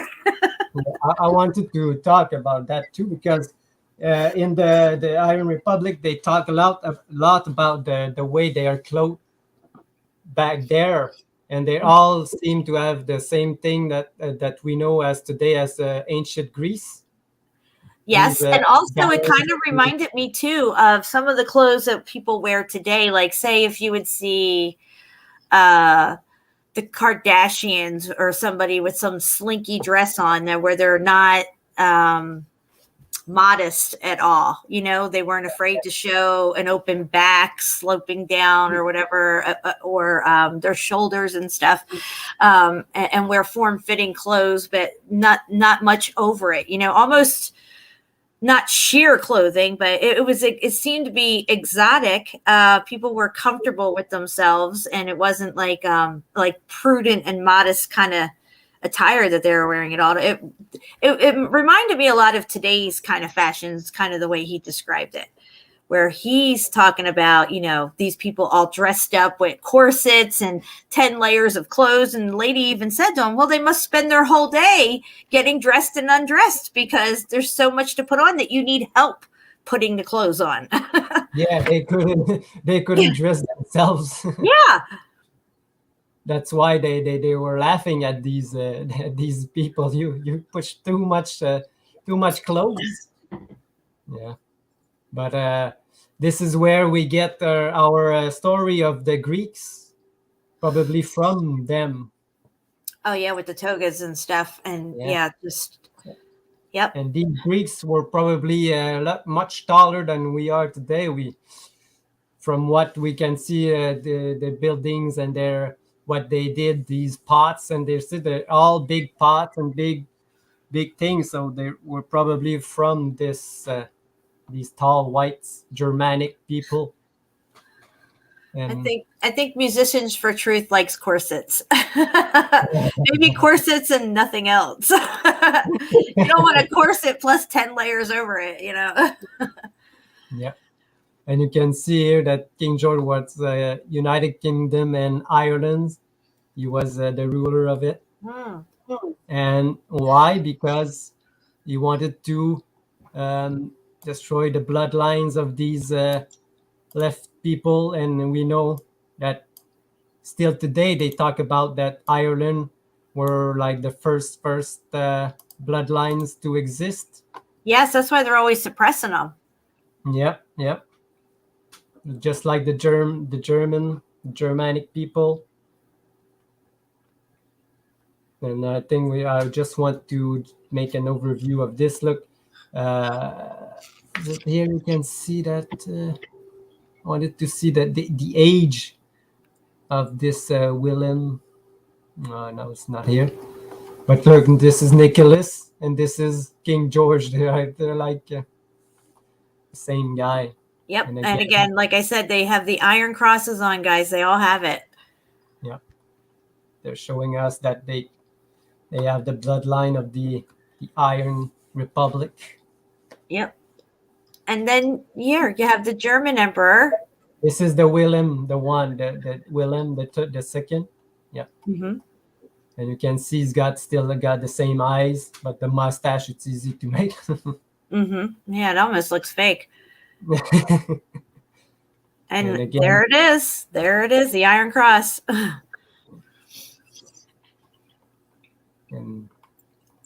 And that one is identical to what you see for the Knights Templar, the Knights of Malta, all of them. The Knights Hospitaller, all of them.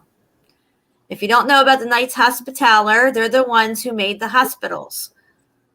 Yeah, because after the Great War, when they took over the European nation, they had to go, and they were at war with the Middle Earth people that we call today the Hindus, the Middle Eastern, like the Egyptians, and they were all like darker skinned people, and they tried to go to war with them, but these tall whites weren't as many as the darker skinned people, because the darker skinned people were a lot of people. These tall whites had most of them has been destroyed in the event, you know. Mm-hmm. And I just went on a tangent, but this not this again, the same picture that you showed again together with their big their full regalia on there. yeah. Can we zoom in on, I want to look at their hats, what they got going on their heads here. They're just showing off again. They're interesting looking. What's going on? I don't think I can. Oh, that's good enough. It's just really interesting what they got on their hats there. It looks like he has Polaris on his hat. The one you're scrolling right there, that's Polaris right there with the circle. Yeah, what is he doing with Polaris on the front of his hat with this big piece of text sticking off of it? The Iron Republic came from where Polaris projects her light. Yeah. You know? So I just wanted to very interesting. In this place, I just wanted to show the German guy, because we didn't see this one, this other cousin. But what I wanted to show was the story of these. All right, the Faberge eggs. Here we go, guys. Because you talked about these crowns being made in 2 months, but these Faberge eggs, it takes about a year or two just to make them, and they're this big, you know. And, don't they have stuff on the inside too? Like you open it up and there's like a whole little town inside doing something or whatever. Like that's very intricate, unbelievable craftsmanship, and it just seems to be beyond what the ability should have been back then. If you don't know, this guy is called Peter Carl Faberge, but it's a French name, but they say he's Russian. So this is a big question mark, because this name just point out that it's not really Russian, or it's a made-up name, you know. Because and these eggs, there are only 50 eggs ever made, real Faberge eggs. All the others are replicas or made later. And they say they have created it between 1885 and 16, but all for the family of Nicholas. Didn't he want one every year for Christmas or something for his family?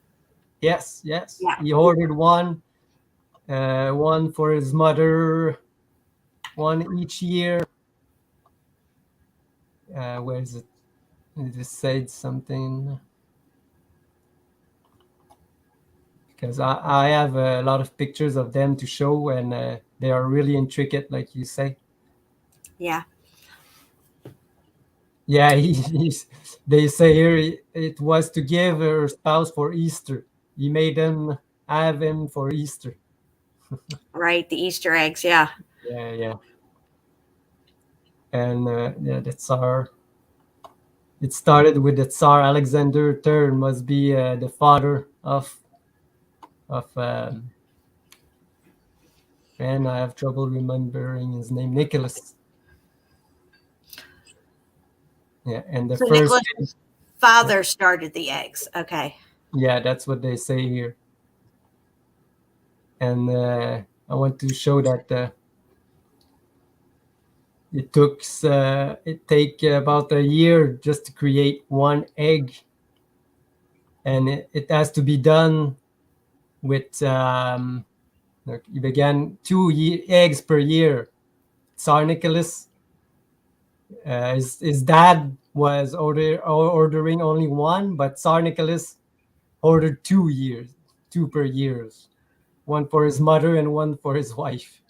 Wow. Yeah, and it took about a year just to make one. So they have to have a lot of craftsmen. So guys, it took a year in 18 I think it's like more towards the 1880s that these are being made, right? But Yeah. in 1767 or something, they made the royal crown, right? In 2 months with no electricity. 2 months, but it took a year to make these things when they're just getting electricity. I'll zoom in. I forgot to zoom in. Sorry, it should have told me. But look, you see 1 to 2 years just to realize one egg. And various craftsmen from different expertise, even metal smithing and diamonds and enamel work with paint, because they had paintings of his family on each eggs. Yeah, I mean, wow. The time and the time consuming intricacies that it would have took to create this thing. Just to I mean, make they had to be working 24/7 all the time. God, you can't make a mistake on this stuff, guys. There's no erasing. You see what I'm saying? And this is just to put on the shelf. It does nothing. Yeah. I think they inherited all this stuff and they brought out one egg a year to give away to their families. While people are just having struggling lives, they are making this stuff and put them on their shelves. It's crazy how they lived. Mm-hmm. And I just wanted to point out another thing, that the last egg ever made was, and we are talking about the Iron Republic. Uh-huh. And the last egg that Faberge ever made was a steel military egg. Imagine that. Oh, yeah. With bullets. I will show it. I have a picture Sounds of crazy. it. Yes, you will see it. Really crazy.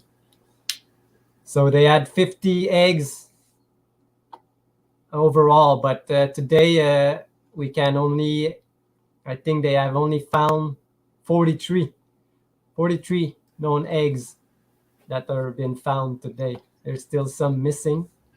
Interesting. Yeah. And most of them are in a museum, and the British royal family has only 3, imagine. So somebody has eggs somewhere. Yeah, somebody's holding on to them eggs. And like I said, They found one recently in a dump in some kind of like scrap yard or something. They found one there, and it was real, and it only had like a little scratch on it or something, but it was in like some dump. It was crazy. I don't know how it got there, but yeah. But all these eggs were for the Romanovs family. Imagine, but you don't really hear that they were like the richest family. Yes, and that their tentacles went far and wide through all of Europe and in through England, and it's just they have a lot of secrets. Yeah, this is what I was telling you, Jen, that in 2012, a third egg, Imperial egg, they found it was worth look 33 million. Of course, it was worth 33 million. Oh boy. Masonic. And now Tiffany's has taken over the Faberge making. Uh-huh. But like I said, I will show the real the real eggs. The real Faberge eggs are all put this side down. It's not down, but we usually take an egg the other way around. But, that's right. Even in our egg cartons, they're sitting what we would consider upright. But the real Faberge egg are upside down like this and are sitting usually on 4 pillars. Oh, that's a double-headed eagle right there. Or at least just sitting on a double-headed phoenix or eagle right there. Can we zoom in on the globe inside this egg? Yes. Probably this base wasn't the one that the original came, because you can see that it's not the same color, and if you were intricate, you would make it out of the same golden color. Right. Was probably a change. Oh, look, his picture's right there on front too. Yep. Picture. And wow. Like a Tartarian king. Yes. That was his father, I think. And he's got some really interesting crown on his head there. I had a picture of it up before. I have to find it. So they're showing that they are the descendants of these Tartarian remnants.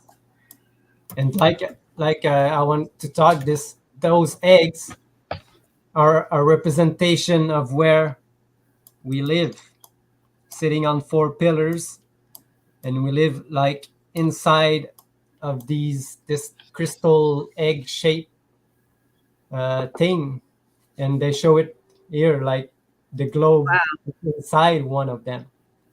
That's crazy. I wonder if you can take that globe out of there, like if it comes out. I think you can. Yeah, I think you can. Wow. And like look at all the double-headed. It's crowned right there, going around the edges. Is that double-headed eagle too? Right there under the pictures. Yes, all over. Wow. All over. That's crazy. That's because they're two-faced, telling us one story while they're fucking going through by a whole nother story. I think it's representing the Taurus field, the 2 energies of the Taurus field. It could be. Yeah. No, it could be. Yeah, I think it is, because it's a representation of where we live. And we live in the middle part, like I said before, the yolk of the egg. If you put it that way, the yolk will like stand around this height in the egg. Not, the yolk won't be here. The yolk will be around here. And right. The yolk is same shape as a Vesica Pisces. Oh, I got you. Yeah. And the Vesica Pisces is the place that we live, the physical realm that we live in. Yeah, the overlapping 2 like Taurus fields there. The Vesica Pisces in the center, right? Yeah. Just like you're saying.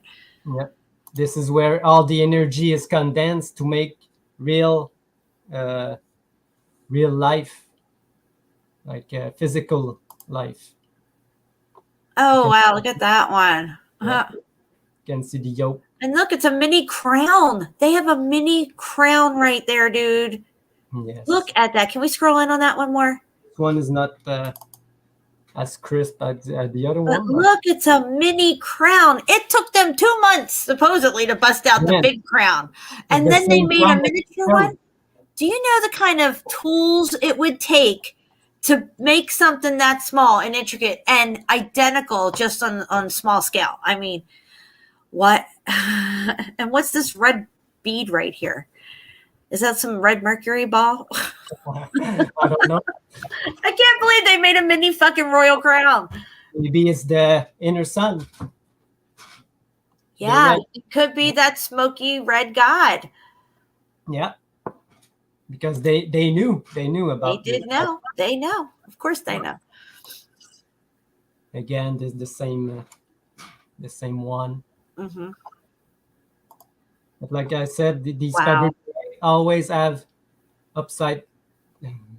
Can we scroll in on this scene right here that's taking place? See the 4 pillars. But look, this one has a pyramid. Oh, yeah. This is when they were coming in with the globe stuff. Yeah. Yes. This is what it was. Yes. They were starting to teach everybody that we're on a globe. And why do they want to hide the fact of the true nature of where we live and the implications of that? Why are they convinced, hell-bent since this time period on till right now to convince us that we're on a ball hurtling through space and we're completely insignificant? And everything that's been discovered, that's all there is to discover here. There's nowhere else to go. No more land, nothing. No. It's the one that was in the picture with all these. Wow, look at this thing. A lot of detail, a lot of craftsmanship, like they Wow. said. That's like individual little tiles. Yes. A mosaic. Wow. Yeah. And I can't really make out what it is. It looks like just flowers. Wow. And leaves. That's just wow.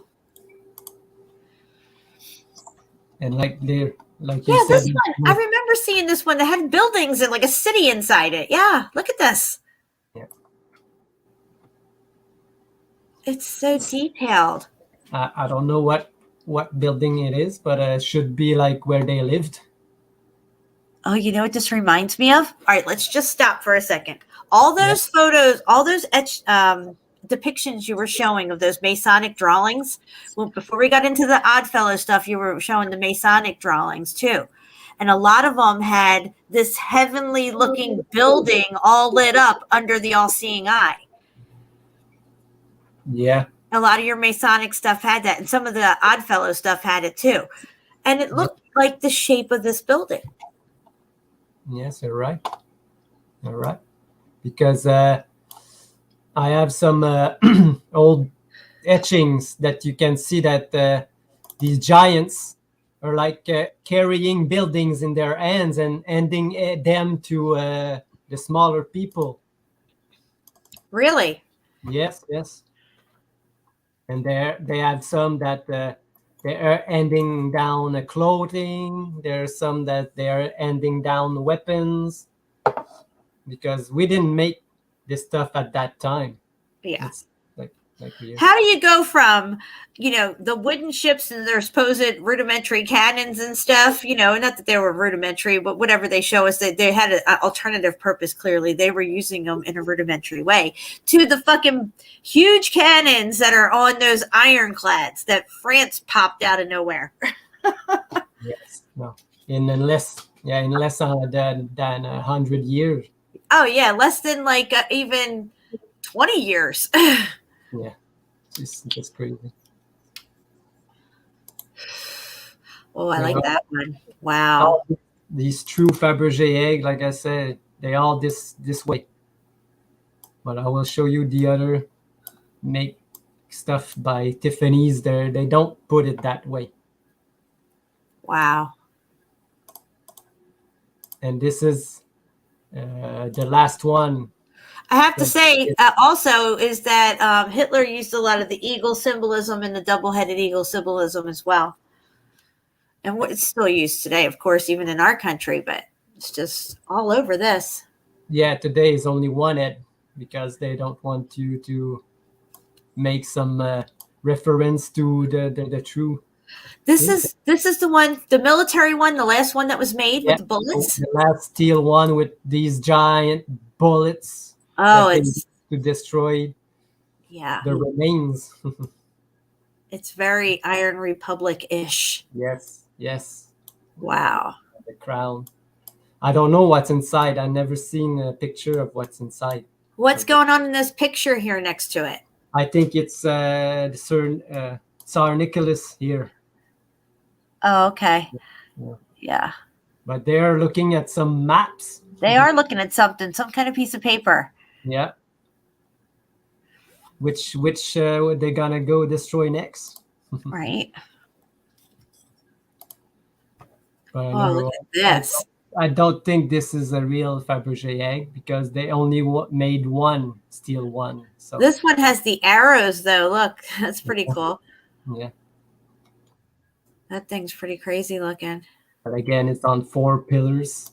Uh-huh. Like all the stories of where we live. Right. And some crystal ones that were made later. And you can see here the bottom, the star, the sun, where the light comes from. Uh-huh. Really. Right.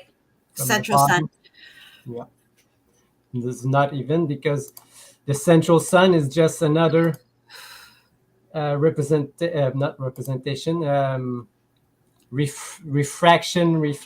of the true source light. That is, I will show you. I think I showed you like in the first episode first show that we did. Look, you can see again inside. This is where we live. Turn that. Can you zoom in on that one? Yep. That one's really interesting looking. Look at that. I think the earth is you can open it too. Really, this one opens too. Yeah, looks like it is because they're. Oh, right, I see it. Yeah. And right. You can so, see, like, really, we would be living on, instead of it being a ball, it would be flat across in the middle. Yeah. Just. So this is them, I think, just making these for this family and stuff, because these people are the ones who are the beginners of really, teaching this globe stuff and everything and bringing it out into the mindsets of the different countries and stuff.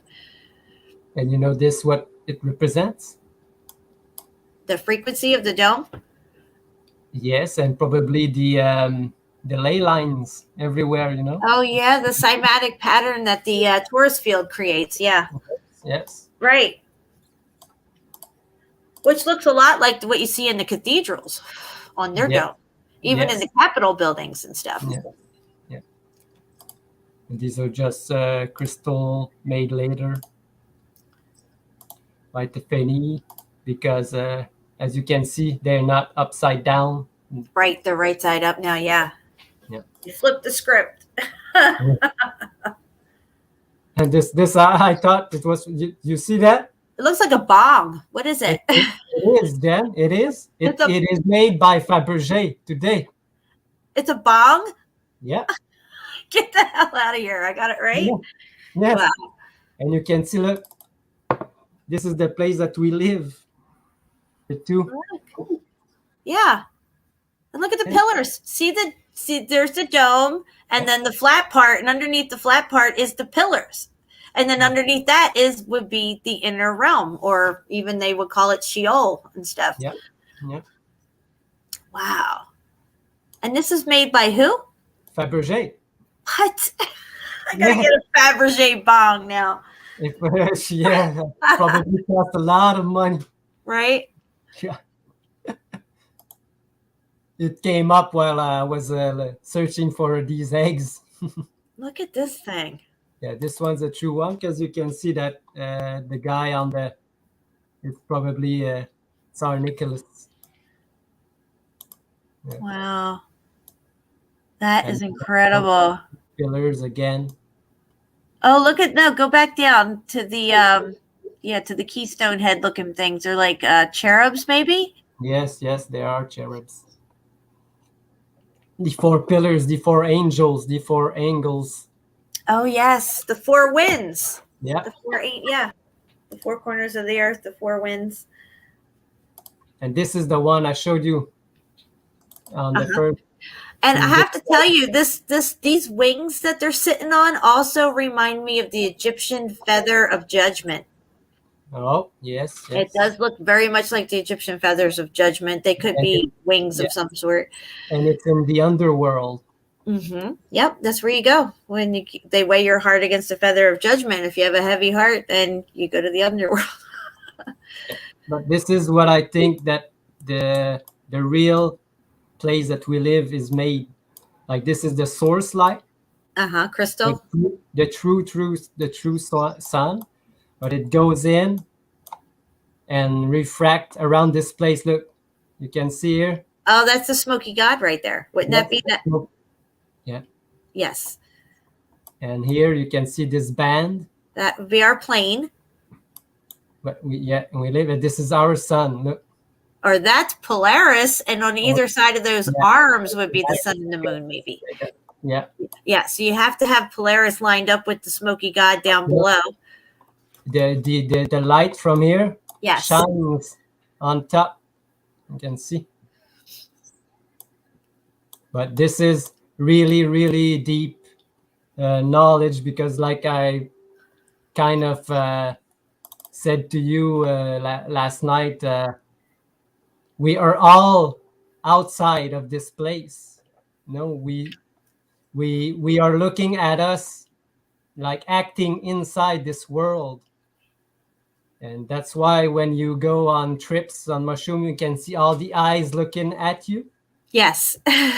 Yes. That all the people that lives inside, they're all looking because they are controlling themselves inside this place. You do see that. When I was on my mushroom trip, the first one, it was really good. I did 8 grams, and I saw those eyes everywhere. They didn't bother me or nothing, but I thought, man, these look just like the all-seeing eyes that we see and stuff, or the eyes that you see on people's shirts. Like you'll see girls with that one big eye on the front of their shirt with the eyelashes and stuff. They look like that. So we are really outside of this world, but we are projecting our consciousness inside of this crystal that is probably huge, like the world is, Yes. Yeah. This is just what I thought, but go back to that one. Go. Yeah. Zoom in on this ship. Wow. What's going on here? That's just another. Look at that. That's inside is that inside that center one? Oh no, this is a different one. Yeah, this is a different one. Wow. Just a reproduction. Can you imagine if there was an ark instead of this ship in here, though? I would lose it. Look. What is it on the ship? Oh, the Iron Cross. Look at that. It's the Iron Cross. Yep, just like the Templars have. Yep. The Templars are just the one who were in charge of spreading the falsitude and what were they doing? They were in charge of moving all the artifacts around. Yes, and hiding all the gold and stuff and taking it all for them. Yeah, going everywhere, searching for the remnants of the old world and people who still knew the knowledge, and then either convert them or destroy them. And you can see again another representation of where we live, what the rulers are doing with us. That's really crazy. It's a checkerboard, isn't it? Yes, it's just a chessboard game, like a miniature one. Yeah. That's crazy, dude. These eggs are really intricate. And again, this is the one closed with the earth inside. Mm-hmm. Yeah. But wow. Yeah, these are really, really nicely done. You can. That is just incredible. Look at this thing. Oh, and you can see it opens up. Wow, look at that. It's got stuff all on the inside too. But this one is a modern one. Wow. But it reminds me like of these Indian. You showed that on a show. You know these Indian temple or things that open up. Yes. It does have that Indian kind of feel to But it, design. there's the egg or the teardrop pearl, but it's shaped like an egg inside. These are pretty nice. Wow. Hold on. Let me look at this one. Go back. I'm trying to look at this emblem on it. I think this one was made for the Queen of England. Well, it's got the fleur de lis on it, which is French. Yeah, but you know, they're all the same anyway, so who knows? Yeah. Wow. But And because these crowns, I think the crowns are tech to a certain extent. yeah, they could be because all these different jewels have different frequencies. Yep. Yeah. Absolutely. But the French and the British are now. Back then, it was just called the Britain. It was the Britain Emperor, not emperor, but Empire.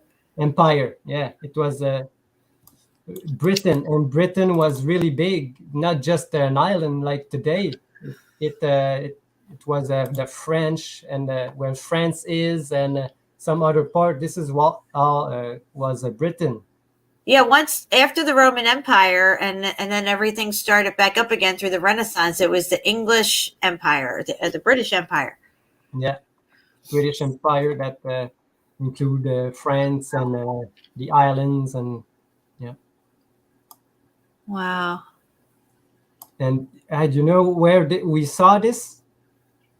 Where? Do you remember the armor that was representing the Earth with the pillar and the star? Oh, yeah. Stars here. Yes, I do. Wow. Stars right here on top of the pillar. It's crazy. Yes, I remember. Yeah. They know all these symbolism. And this is amazing stuff. Yeah. But I can go. These are the newest one made from Tiffany's. And this one too. This is not a real one. This is the one that's open up. It was open. Oh, the one. Yeah, that's it. Closed. Yeah. And this, I think, this is what's inside, and I think it's the son of. Oh my gosh! Look at this thing. Yeah. So this is one of the original ones. Yeah. And again, they have a mini crown right here, guys. Look at that. All made with probably diamonds, true diamonds, that are made from dead bodies. Is that you? I don't know if I said. Jen? I don't know about that. Did I say that? Is that you that cremated the dead bodies, the carbon from dead bodies? You can make diamonds. Oh, I didn't know that one. No, that wasn't me. No? I don't think so. Unless somebody else said it on my show. I don't remember. Well, someone said that to me, that you can make the best type of carbon that you need to make diamonds is dead bodies. Well, that gives it a whole new meaning to blood diamonds. Yes. And this is what you showed earlier. And I'll just zoom in on the crown because you showed her crown. Uh-huh. Yeah, look at her. She don't look too happy neither. No, look up. Do you think the tiara that you showed? Uh-huh. It was big, but look, these people were pretty big, I guess, because look at the tiara. It's so small. It is.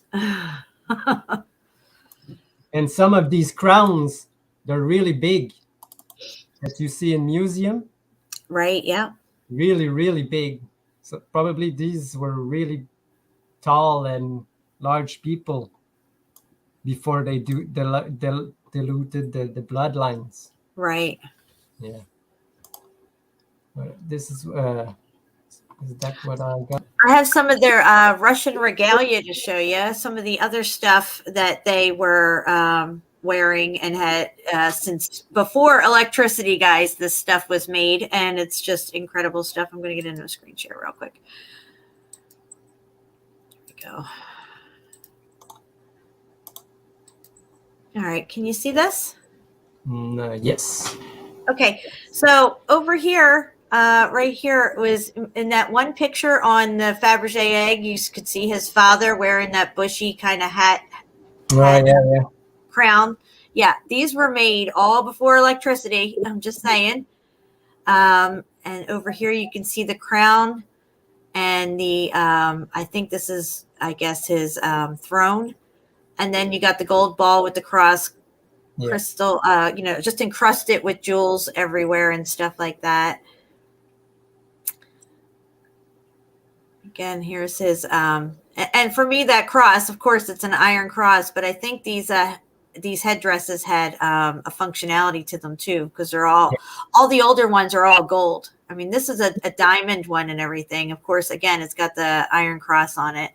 And I read somewhere, Jen, if you wear that crown and you hold that ball in your hand, with the staff, you can somehow direct some kind of energy with it. That's it right here. Here's the staff right here. Yeah. And you said, even the jewels themselves have a certain frequency. Yep. Let me see if I can click this one and make it clearer. Get this picture to come up a little clearer. Well,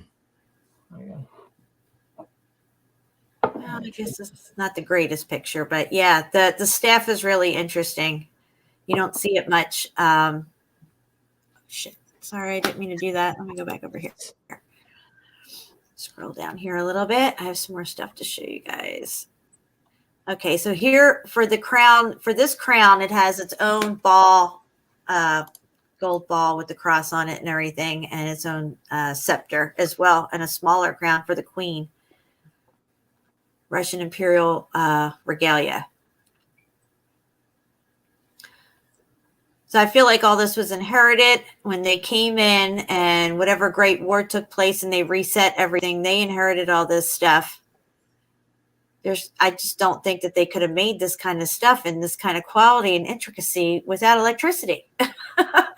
They had to have had electricity. I'm just saying. Yeah. Some more of their encrusted regalia, all laden with jewels and gold, silver. Because to make some alloy, you need electricity. Yes. So, oh, here's all the gold balls here on this thing here. I guess this is some type of a throne. Wow. I mean, it looks like a chair. I don't know, but look at this stuff, guys. I mean, what? This looks like something that you would see, like it's heavenly looking. You know what I mean? It's not of this earth looking to me. Like, this looks like something that was created somewhere else. If you sit on this throne, you feel the energized. I don't know. It should be crazy. That's insane.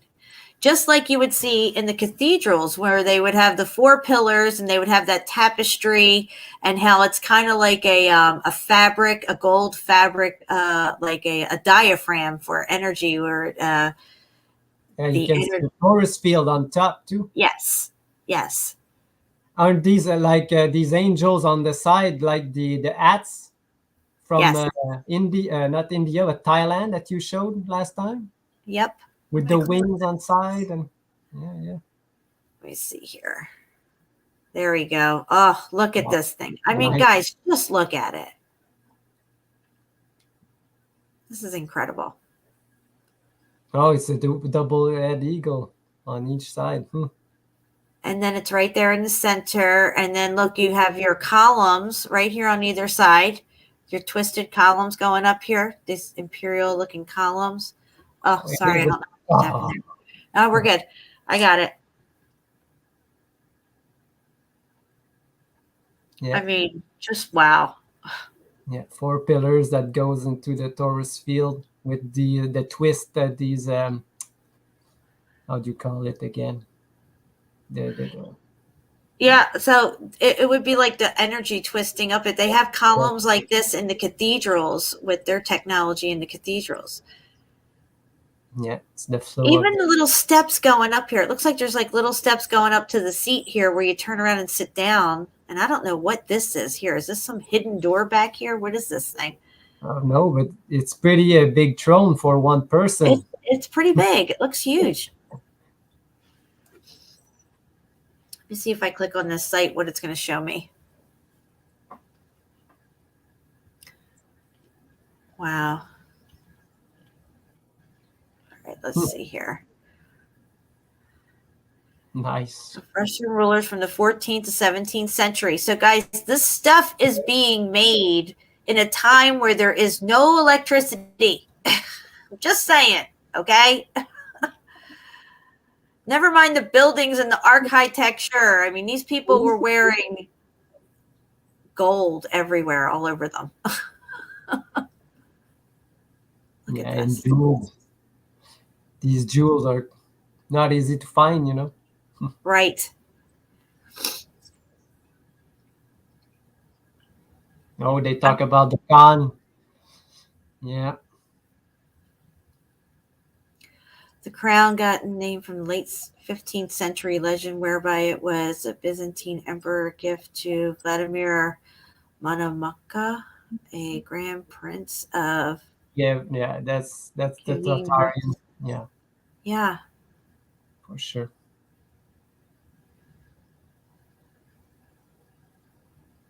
Yeah, they came with their knowledge. Like I said, the iron smelting knowledge that we didn't have before they came.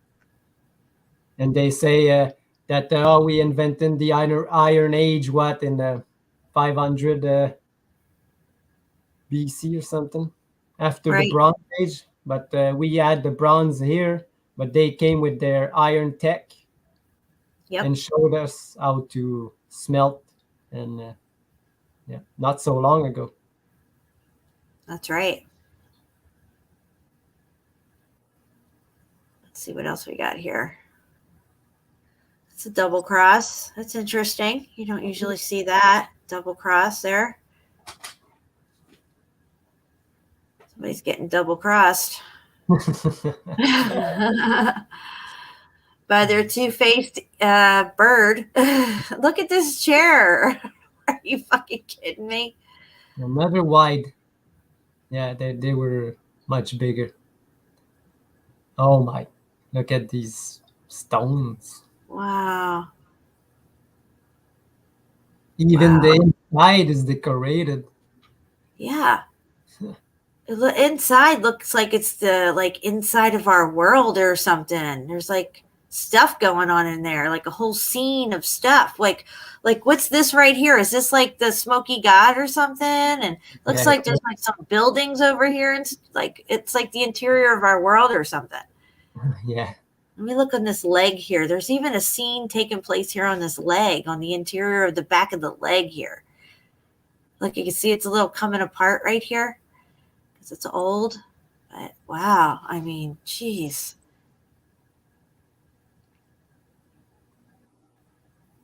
Oh, these are phenomenal pictures. I can really zoom in on them. Oh my. That's like turquoise. Where'd they get that stuff from? That's turquoise right there. Yeah, that is turquoise. Wow. And I think look. Oh, you can see inside. Look at the intricacy. I guess it's just decorations. I Oh, guess the the other flowers and yeah, the other picture kind of looked like, because it was so dark, like it was like a scene playing out or something. Oh, look at this thing. No, this isn't tech. Oh wow. Look at this emerald. See how far in I can get. Start from the top. Wow. This is crazy. Interesting. I love this stuff. This is the staff? Oh yeah. Okay. Yes, the staff. I gotta zoom back in on it and keep going down. This cookie thing keeps coming up on me. I'm trying not to accept it. What is that? That's a green emerald. Look at that thing. Look at these pointy stones sticking out here, or whatever this is. Like pyramids sticking out. Yeah. Right here. Right here. It's interesting. All right, let me zoom out a little bit. That's the end of that picture there. Oh, here's some more detail on it. Look at how detailed this thing is. Just crazy.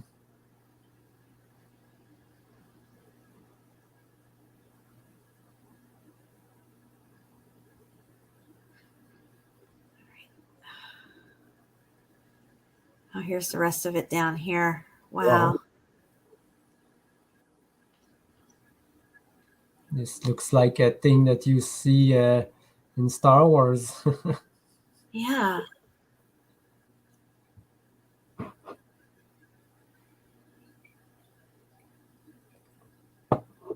Wow, the stuff they kind of almost remind me of cartouches, the shape of a cartouche. What is a cartouche? A cartouche is what the kings of Egypt had their names put in. It was a circular Oh yeah. cartouche. Only the kings and queens had their names in Yes, cartouches. yes. Look at this. This is the ball. Oh, Yep, this is the ball.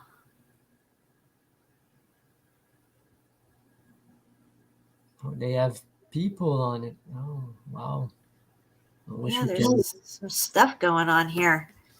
The people on the left side look really large, and the people on the right side are smaller. That's interesting. Yes, yes. I'm just saying. And look, the people on the right, on the left side, have a big DJed column right there, like a pillar, and they look kind of like Moorish or whatever. I don't know. Yeah. And then the people over here kind of look like French soldiers and whatnot. I don't know. I'm using the magnifying glass to look at the rest of this. Interesting. Definitely some scenes playing out here. Wonder what's on the other side. Maybe they'll show the other side here. Maybe. Oh, here we go. Here we go. Wow. What's all this? Yes. All right, what do we got here? We got somebody all decked out in gold on a white horse. Wait, look at the headgear on this guy. What kind of who They wore look- this kind of stuff? They look like Germanic descendant. Right.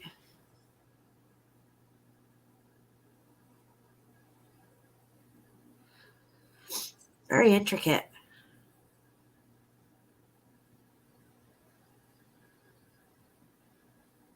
Oh, bricks. Yeah, I was looking at that. There's bricks up there. There's always bricks. Look, even in this scene here, what's going on? God, look at the intricacy here, guys. I can't believe I can zoom in this fucking close. This Oh, wow. is incredible. What's going on here? This is interesting. Look at this. 1, 2, 3, 4, 5, 6. I don't know what this is right here. This could be Polaris, but I'm not sure. Right up here in the corner. Yeah, I don't know. Got the bricks right here. Some people doing some stuff. It's like an angel here playing a harp. Yeah, it looks like an angel. Yeah. Can't believe the detail on that. We got a nice chain. Wow, look at this thing. Holy crap. And each one of these Oh, it's things. getting all over. Oh, my God. Yeah, like it was mass produced, like they just popped one out after another. Do you think somebody sat there and etched each one of these things and then somehow put it all together like this? And I mean, look, they're all identical. Like they just popped them out, popped them out, popped them out, popped them out.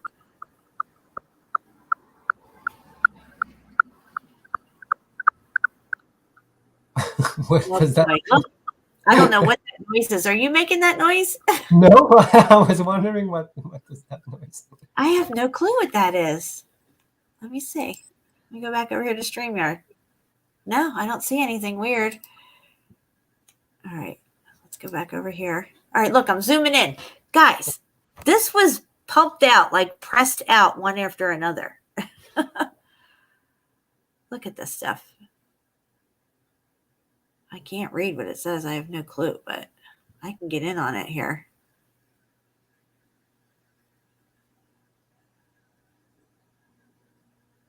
It's pretty crazy. Yes.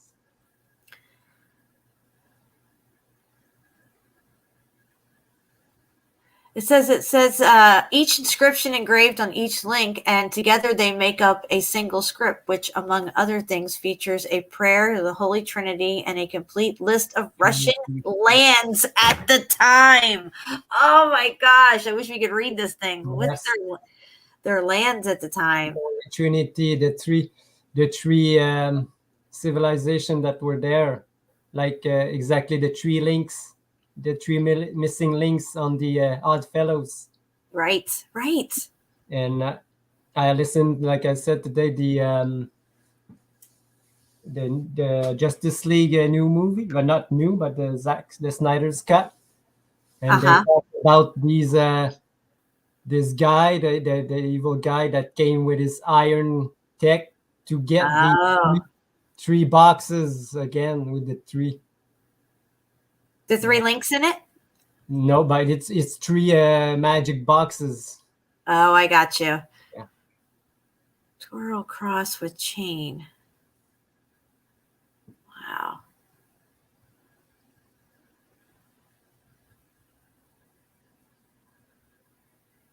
Also, I'd like to mention that if you look at Seville Cathedral, which I should look at it right now, Seville Cathedral. Oh, yeah, this is crazy. I think it's Seville. Yeah, I don't know. Seville Cathedral. Yeah, it'll come up. Gold altar. There's 44 tons of gold in Seville Cathedral on one wall. This wall is so big of gold in this cathedral in Seville, Spain, that they can't even fit the whole wall in one freaking picture.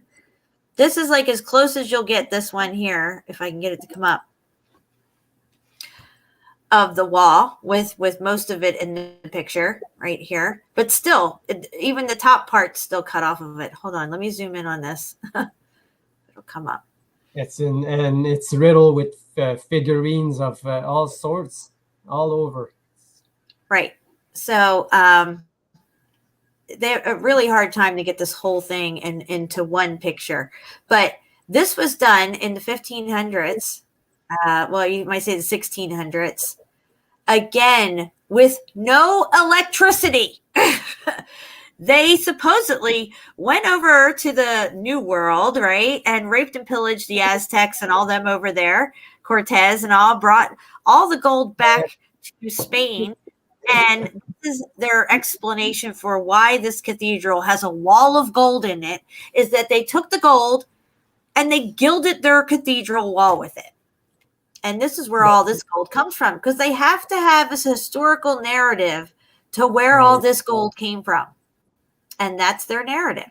They got it from over in raping and pillaging all through the Aztecs and everybody over there and stuff, and brought it all back. Let me see if I can get the information on this real quick. And that is their official story of where this gold came from. Now, like I've said before, if this particular cathedral would have melted down during an X Factor event, actually right here, this one picture right here in front of us, you almost see the whole thing in the picture right here, because even still up here, it's still cut off a little bit. Yeah. And this is just one wall, guys. There's more gold in this place, not just this one wall, but this is one whole entire wall of gold, and it equals 44 tons of gold. And if you look up what 44 tons of gold equals in today's value, it's over $2 billion. So, like I said, if this would have melted down, there would have been a massive vein of gold right where this cathedral would have melted down at. Let me see about this Wikipedia stuff here. Here, let's look at this golden altar one. It's been a while since I looked at this information, so I'm not sure if the site that I originally used would come up or not, but we'll see if this says anything about it. Yeah, what you were going to say is that if this cathedral melted, there would be the earth will be rattled with gold veins everywhere, like we would be. Yes, it absolutely would be, because most of these buildings from the old world that did melt down had various types of things in them. I think this is why the elites own all the major gold mines and stuff like that. And they know where these buildings were, what they had in them. Most likely, they've been passing this information on to each other, and they have the technology to find it. So, Well, okay, it says here the altar isn't made of, what's it say? It says that the title is slightly incorrect. The altar isn't homemade of gold or silver. It's wood carved. And yes, I wanted to express that. It's gilded. I said that in the very beginning. This is gilded. This was all carved wood, this whole wall. And then they melted down the gold and then gilded this wall with the gold. So the gold wall is not a solid wall. It's gilded. The work started in 1480. So before discovery of America and much before the conquest of the Incas, the wealth stolen from Americas was used in finishing and gilding through. So this is what they're saying, is that they gilded this place with the gold.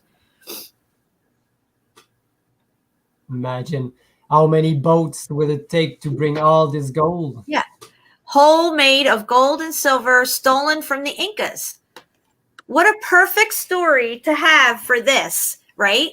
Because they have to explain why this cathedral. Now, who's alive now that can prove that this is a true story? This supposedly happened in the 16th century, right where we just put the X Factor event at. If you take 2014 and minus 360 years from it, what did we come up with? 1654. Yeah. So this cathedral clearly did not melt down, and it still retains all its gold. And clearly, whatever stories being played out in this carving here has a lot to do with what was going on in the old world. Yeah. And it's just massive, guys. This is a massive cathedral, Seville. And this, I'm only showing you one wall in here. Let me go back to Jen, Fervent Eat wants you to show what the cathedral looks like outside. Yes, I will. Yeah. No problem. Oh.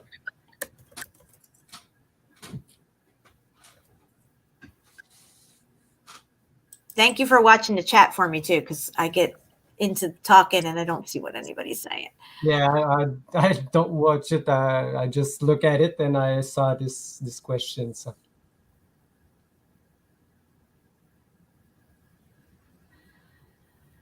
All right, this is it, guys. Seville Cathedral in Spain. It's pretty massive. See it here. What a building. For sure it was there before everyone came. Yep. Absolutely. And it's amazing inside. Like I said, I was only showing you one wall inside here, but when you look at the video tours of Seville Cathedral and stuff, and it's just like, holy crap, the gold's everywhere. It's even up here on the ceiling. Look, it's on the ceiling. But do you see where it'll be on the ceiling here, but then over here it won't be?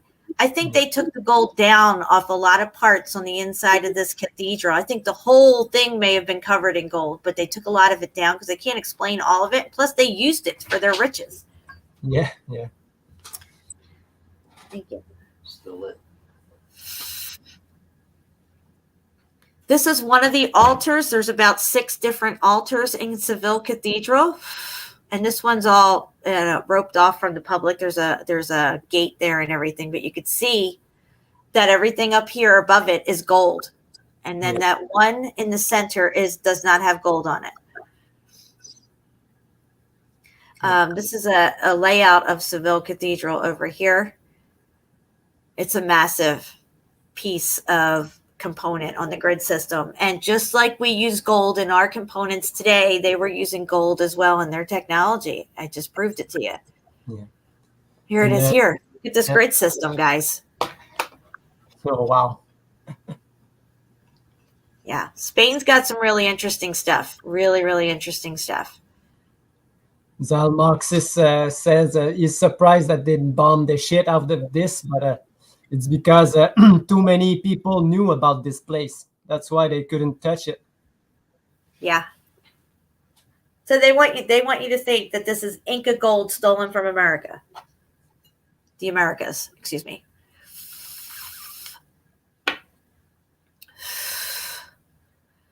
So yeah, that's Seville. I did a show on Seville a long time ago. Here you got the doorway with the octaves going into it. These conical coning effect here around the doorway has to do with the octaves, tonal frequency, vibration. That like a speaker is. Yeah, that's what this building is. It's a resonator, a cathode on this grid system. It wasn't meant for the type of worship that they say they use it in today's fashion of, for religious reasons and stuff. This had another functionality. This wall of gold is behind a huge gate that you have to go through to get into it to even look at this wall of gold. And like I said, it goes all the way up to the ceilings there. You can see the ceiling is coated in this gold. And it's got the inlays on the floor too, Seville. If you look at it from above on the interior, looking down at the floors, you'll see the same patterns that you see in all the cathedrals. For Antiquitech buildings and how they work, you'll understand why Seville Cathedral has all this gold in it. Here's another. Go ahead. Oh no, I just saw a picture of the Giralda, the place that they say that they built for the World Fair in Spain. It's just crazy. Wow, this wall it's intricate. Yeah, Seville Cathedral has like the cathedral. Oh yeah. Yeah, several different altars in Seville Cathedral. A lot of scenes being acted out in here that are covered with gold. They're all supposed to be wood carved, and then because they just had so much fucking gold from the New World or whatever you want to call it, that they just didn't know what to do with it. And they just decided to gild their cathedral with all this gold, the ceilings, everything. Yeah. It's so crazy.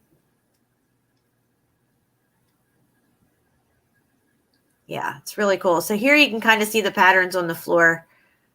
That's not the greatest picture. It's pretty blurry, but whatever. So, but yeah, let me go off this screen share here. This is crazy. Oh, wait, I just wanted to scroll down a little bit more on this page here for the different regalia that they had. Here's a good picture of the gold ball with the scepter. I would love to know what's inside these gold balls. That's for sure. I mean, we never seem to figure that out. Nope. We can speculate. Some mercury files. Something. There's something in these balls. And are they solid? Are they hollow? I mean, can something even go inside it? It could be, but they wouldn't really be holding a gold ball, right? I mean, it'd be pretty heavy, I guess. Yes, pretty heavy. It's a crystal crown? Oh. Yeah, it's like a topper or something. Oh, it's for drink. Okay. Yeah, I think it's like a topper. Yeah, so 2 months to make that in 17, whatever the fuck, with no electricity. That's a lie that I'm not going to buy, even if it's on fucking sale. I'm sorry. Not buying that lie. Nope. Well, Shapu, we've been on for about 2 hours and 43 minutes. Do you have anything else you want to show before we get ready to get out of here? Not really about this subject, but I don't think we can show some iron crosses, but I think everybody knows what they are actually. So don't think we need to go on this topic right now. Yeah, we're going to definitely get together and do another show and continue on more about the different, I don't know, heritage, you might say, of different peoples and stuff, and how we're being misled into thinking that skin color is this, huge division and stuff like that, and what it all has to do with as far as what we're being taught about his story and the way to see things. I think that's going to be a really interesting show. Get some etchings about this stuff. I've got a lot of stuff to look at, and there's a lot of things to look in each one of them. So we could decipher some of them together. Absolutely. And I would love to maybe in the next show go back over your whole file with all the Masonic pictures and stuff. Because, like I said, once I saw that one Odd Fellow drawing, I guess it was a painting really, where it had each little scene was in its own frame, and Yes. each little frame was telling a story. And the one frame, I forgot to even mention to you, had a guy standing at the end of a pathway on land. He was on his horse, and there's these three guys who are swimming up to the shore, and he's kind of standing there looking at them like, yeah, what do you want? You want to come in here to my land or something? And they're kind of looking at him like, hey, kind of like it reminded me of like the Mexicans, how they say they came across the Rio Grande and trying to get into our country. It looked like these guys got washed up on shore, and this guy's like, what do you want? Like, and they look desperate because they're kind of like their hands are out like, can you help us? Yeah. And then in the other scene was the ark with the actual heart and the anchor around it. What would Noah's Ark be in there with their heart and their anchor around it, unless they had something to do with it? Yeah.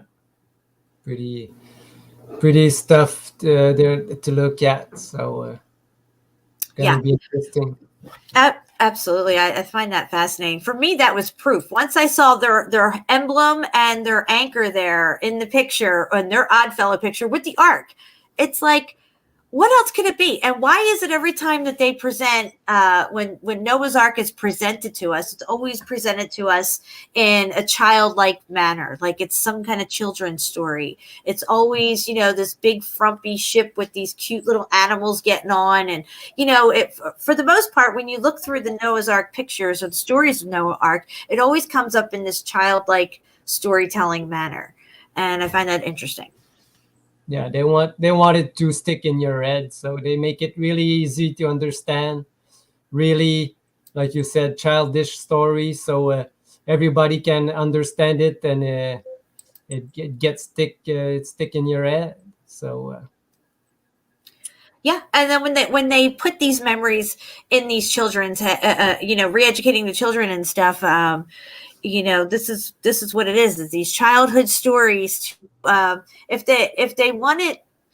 they knew that they couldn't hide the Ark story, but they would steer the narrative of it. Well, it was just one ship, and it was this one guy and his family and all this stuff. And it happened thousands of years ago, not 200 years ago. You know what I mean?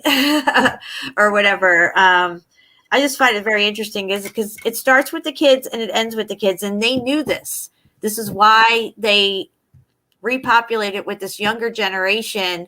And, they seem like they're really good guys helping the kids and the orphans and stuff like that. But their real job was to gain trust. Clearly, they were trusted, these odd fellows, I mean, who's going to leave their kids with some odd fellows? I mean, it just sounds kind of creepy in a way. You know what I mean? What's so odd about these guys? And do you really want them around your kids or any kids at all? Who's running this show and who put them in charge, right? So their job is to set the narrative and let it plant the seeds for it to grow through the generations there. Yes, but they had a lot of experience with these Templars in Europe, so they knew what to do, how to control the population, and how to put things in their minds so they could grow up and make it real for them. So they didn't use the same mottos that they use with the Templars. They were a lot more smoother and friendlier. Right. Yeah. And we have to figure out and factor in why was it so important for them to bring in the globe model and keep this portion of our realm in the dark? Because clearly the people who are in the center and on the interior and the people who are on the outer skirts of our inner realm here know what's going on. But us in here, whatever happened after the reset and the Great War, they were hell-bent on making sure that we thought we were in some kind of imaginary place called space. Yeah. And all this mumbo jumbo and stuff, and then brought all that in through all these last generations of since 1700s, pretty much pushing this stuff. It's all to focus your mind elsewhere instead of on yourself and finding who you truly are. So they want you to focus your attention on. So they gave a perception deception to go and seed out through all the generations, all the way down to ours. So we were talking about like 24 generations since the last reset, maybe if it was 400 years ago, so it'd be like 5 times 4. So maybe about 5 generations every 100 years, maybe more or less. I mean, maybe like 1 or 2 more. It could be 6 to 7 generations, just depends. But we just like the mountains around us and stuff. We think that they're mountains. We've always looked at them as mountains. We were told and taught that they are mountains. Our parents were taught that. Their parents were taught that, but they're not. And we're finding now that there's something else. So it was like, and then to look around us and look up at the sky and see the dome, but we see space. We think we're looking into outer space as we look up and see these twinkling stars and stuff. Complete and utter perception deception. And the last 200 years, they've been hell-bent on really driving that home. And this is where we are. And there's nowhere else that we would be besides here. I mean, not even if I even say one thing about flat Earth in any of my videos, immediately underneath, flat Earth, an archaic theory that disproven by science or whatever. Yeah, people are stuck on the indoctrination that they all put onto us, But you remember the etchings that I show you with the fence around the Earth? Yes. And the royal outside, saying that, look, we will put a fence around all this so they don't know what's outside. And it's a new way of gardening. Exactly. It's a new way of gardening. Like, instead of gardening the natural way and everything in your garden probably knows everything else in your garden and they're all connected and stuff. Well, now your garden's going to be cut off and think it's something separate and segmented away and stuff like that. And I mean, God, if you think about it, we've actually thought we were fucking spinning in space somewhere this whole fucking time. I mean, it's been all around us everywhere we go. If you've flown in a fucking plane, if you've ever walked on the beach, or if you've ever it literally has been in our faces this whole time. All the symbolism has been there through all the different levels of indoctrination and all the movies, everything. It's always been there. And and these arcs have always been there, hidden in the background somewhere as well. Yeah, you just have to go to the highest point in your town to see that you can see very far. So here, it's called...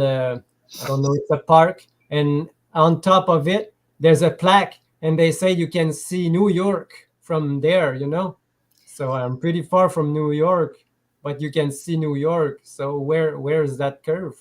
Right. But see, even that being right there in our faces, yet we're taught from day one that we're on a ball that has a curve and we're spinning through space, and that you shouldn't be able to see something that far, but they never emphasize that part. It's just like taught to you, like, well, there's a curve, we're on a ball. They don't ever really teach you the mathematics of the curve and do experiments showing the curve and stuff like that. I've never learned nothing about that. But all these clues are right there. Well, look, you can see that mountain and it's 60 miles away, but we're on a ball hurtling through space. And I only learned over the last 4 years that it was 8 inches per mile squared for this said curve. So these are impossibilities, but yet they're always right there in our faces, just waiting for us to get that nudge to wake up to it. And here we are. Yeah. That's what we are doing right now, to try to dismantle this false history that they have put on us since we were child. So absolutely. Well, thank you, Shapu. I think we knocked this one out of the park as well. I hope everybody had fun. Everybody, please make sure you sub and bell Shapu. His channel's linked below. And also, I think somebody posted it in the chat here just a few minutes ago. I just saw it. Thanks. Shapu, thank you again. Do you have any closing thoughts or anything? Or are you ready to go? Not really. Just thanks to everyone that's checking our stuff and putting it out, and try to believe in yourselves, Absolutely. And let it not be said that we stood by and did nothing. We are trying to figure this out, and we're bringing all of you along with us. I think we had about 80 people here at one point watching, so that's really good. Right. And our last few videos, guys, were like the one that we did on the ships, the first one we did is probably over 3,000 views almost on my backup channel. Yeah, the second one. The second one. And that channel only has like 500 subscribers right now. So somebody's sharing the shit out of that video. That's pretty awesome. And we've had really high views on all of our stuff. I'm so grateful that people are sticking with us and trying to help us figure this out, because I do go back afterwards and rewatch the show at some point and go through the chat and see everything that I missed. I get a lot of information, a lot of really good ideas from you guys in the chat, and I want to say I really appreciate you. Also, I appreciate everybody who's donated to help support this channel. This is my full-time job, and your donations help make this happen. I love you guys, and let it not be said that I stood by and stewed poo, and all of you guys stood by and did nothing, because we are here and we're trying to bring it out. The apocalypse is happening now, and it's happening through us. I love you guys.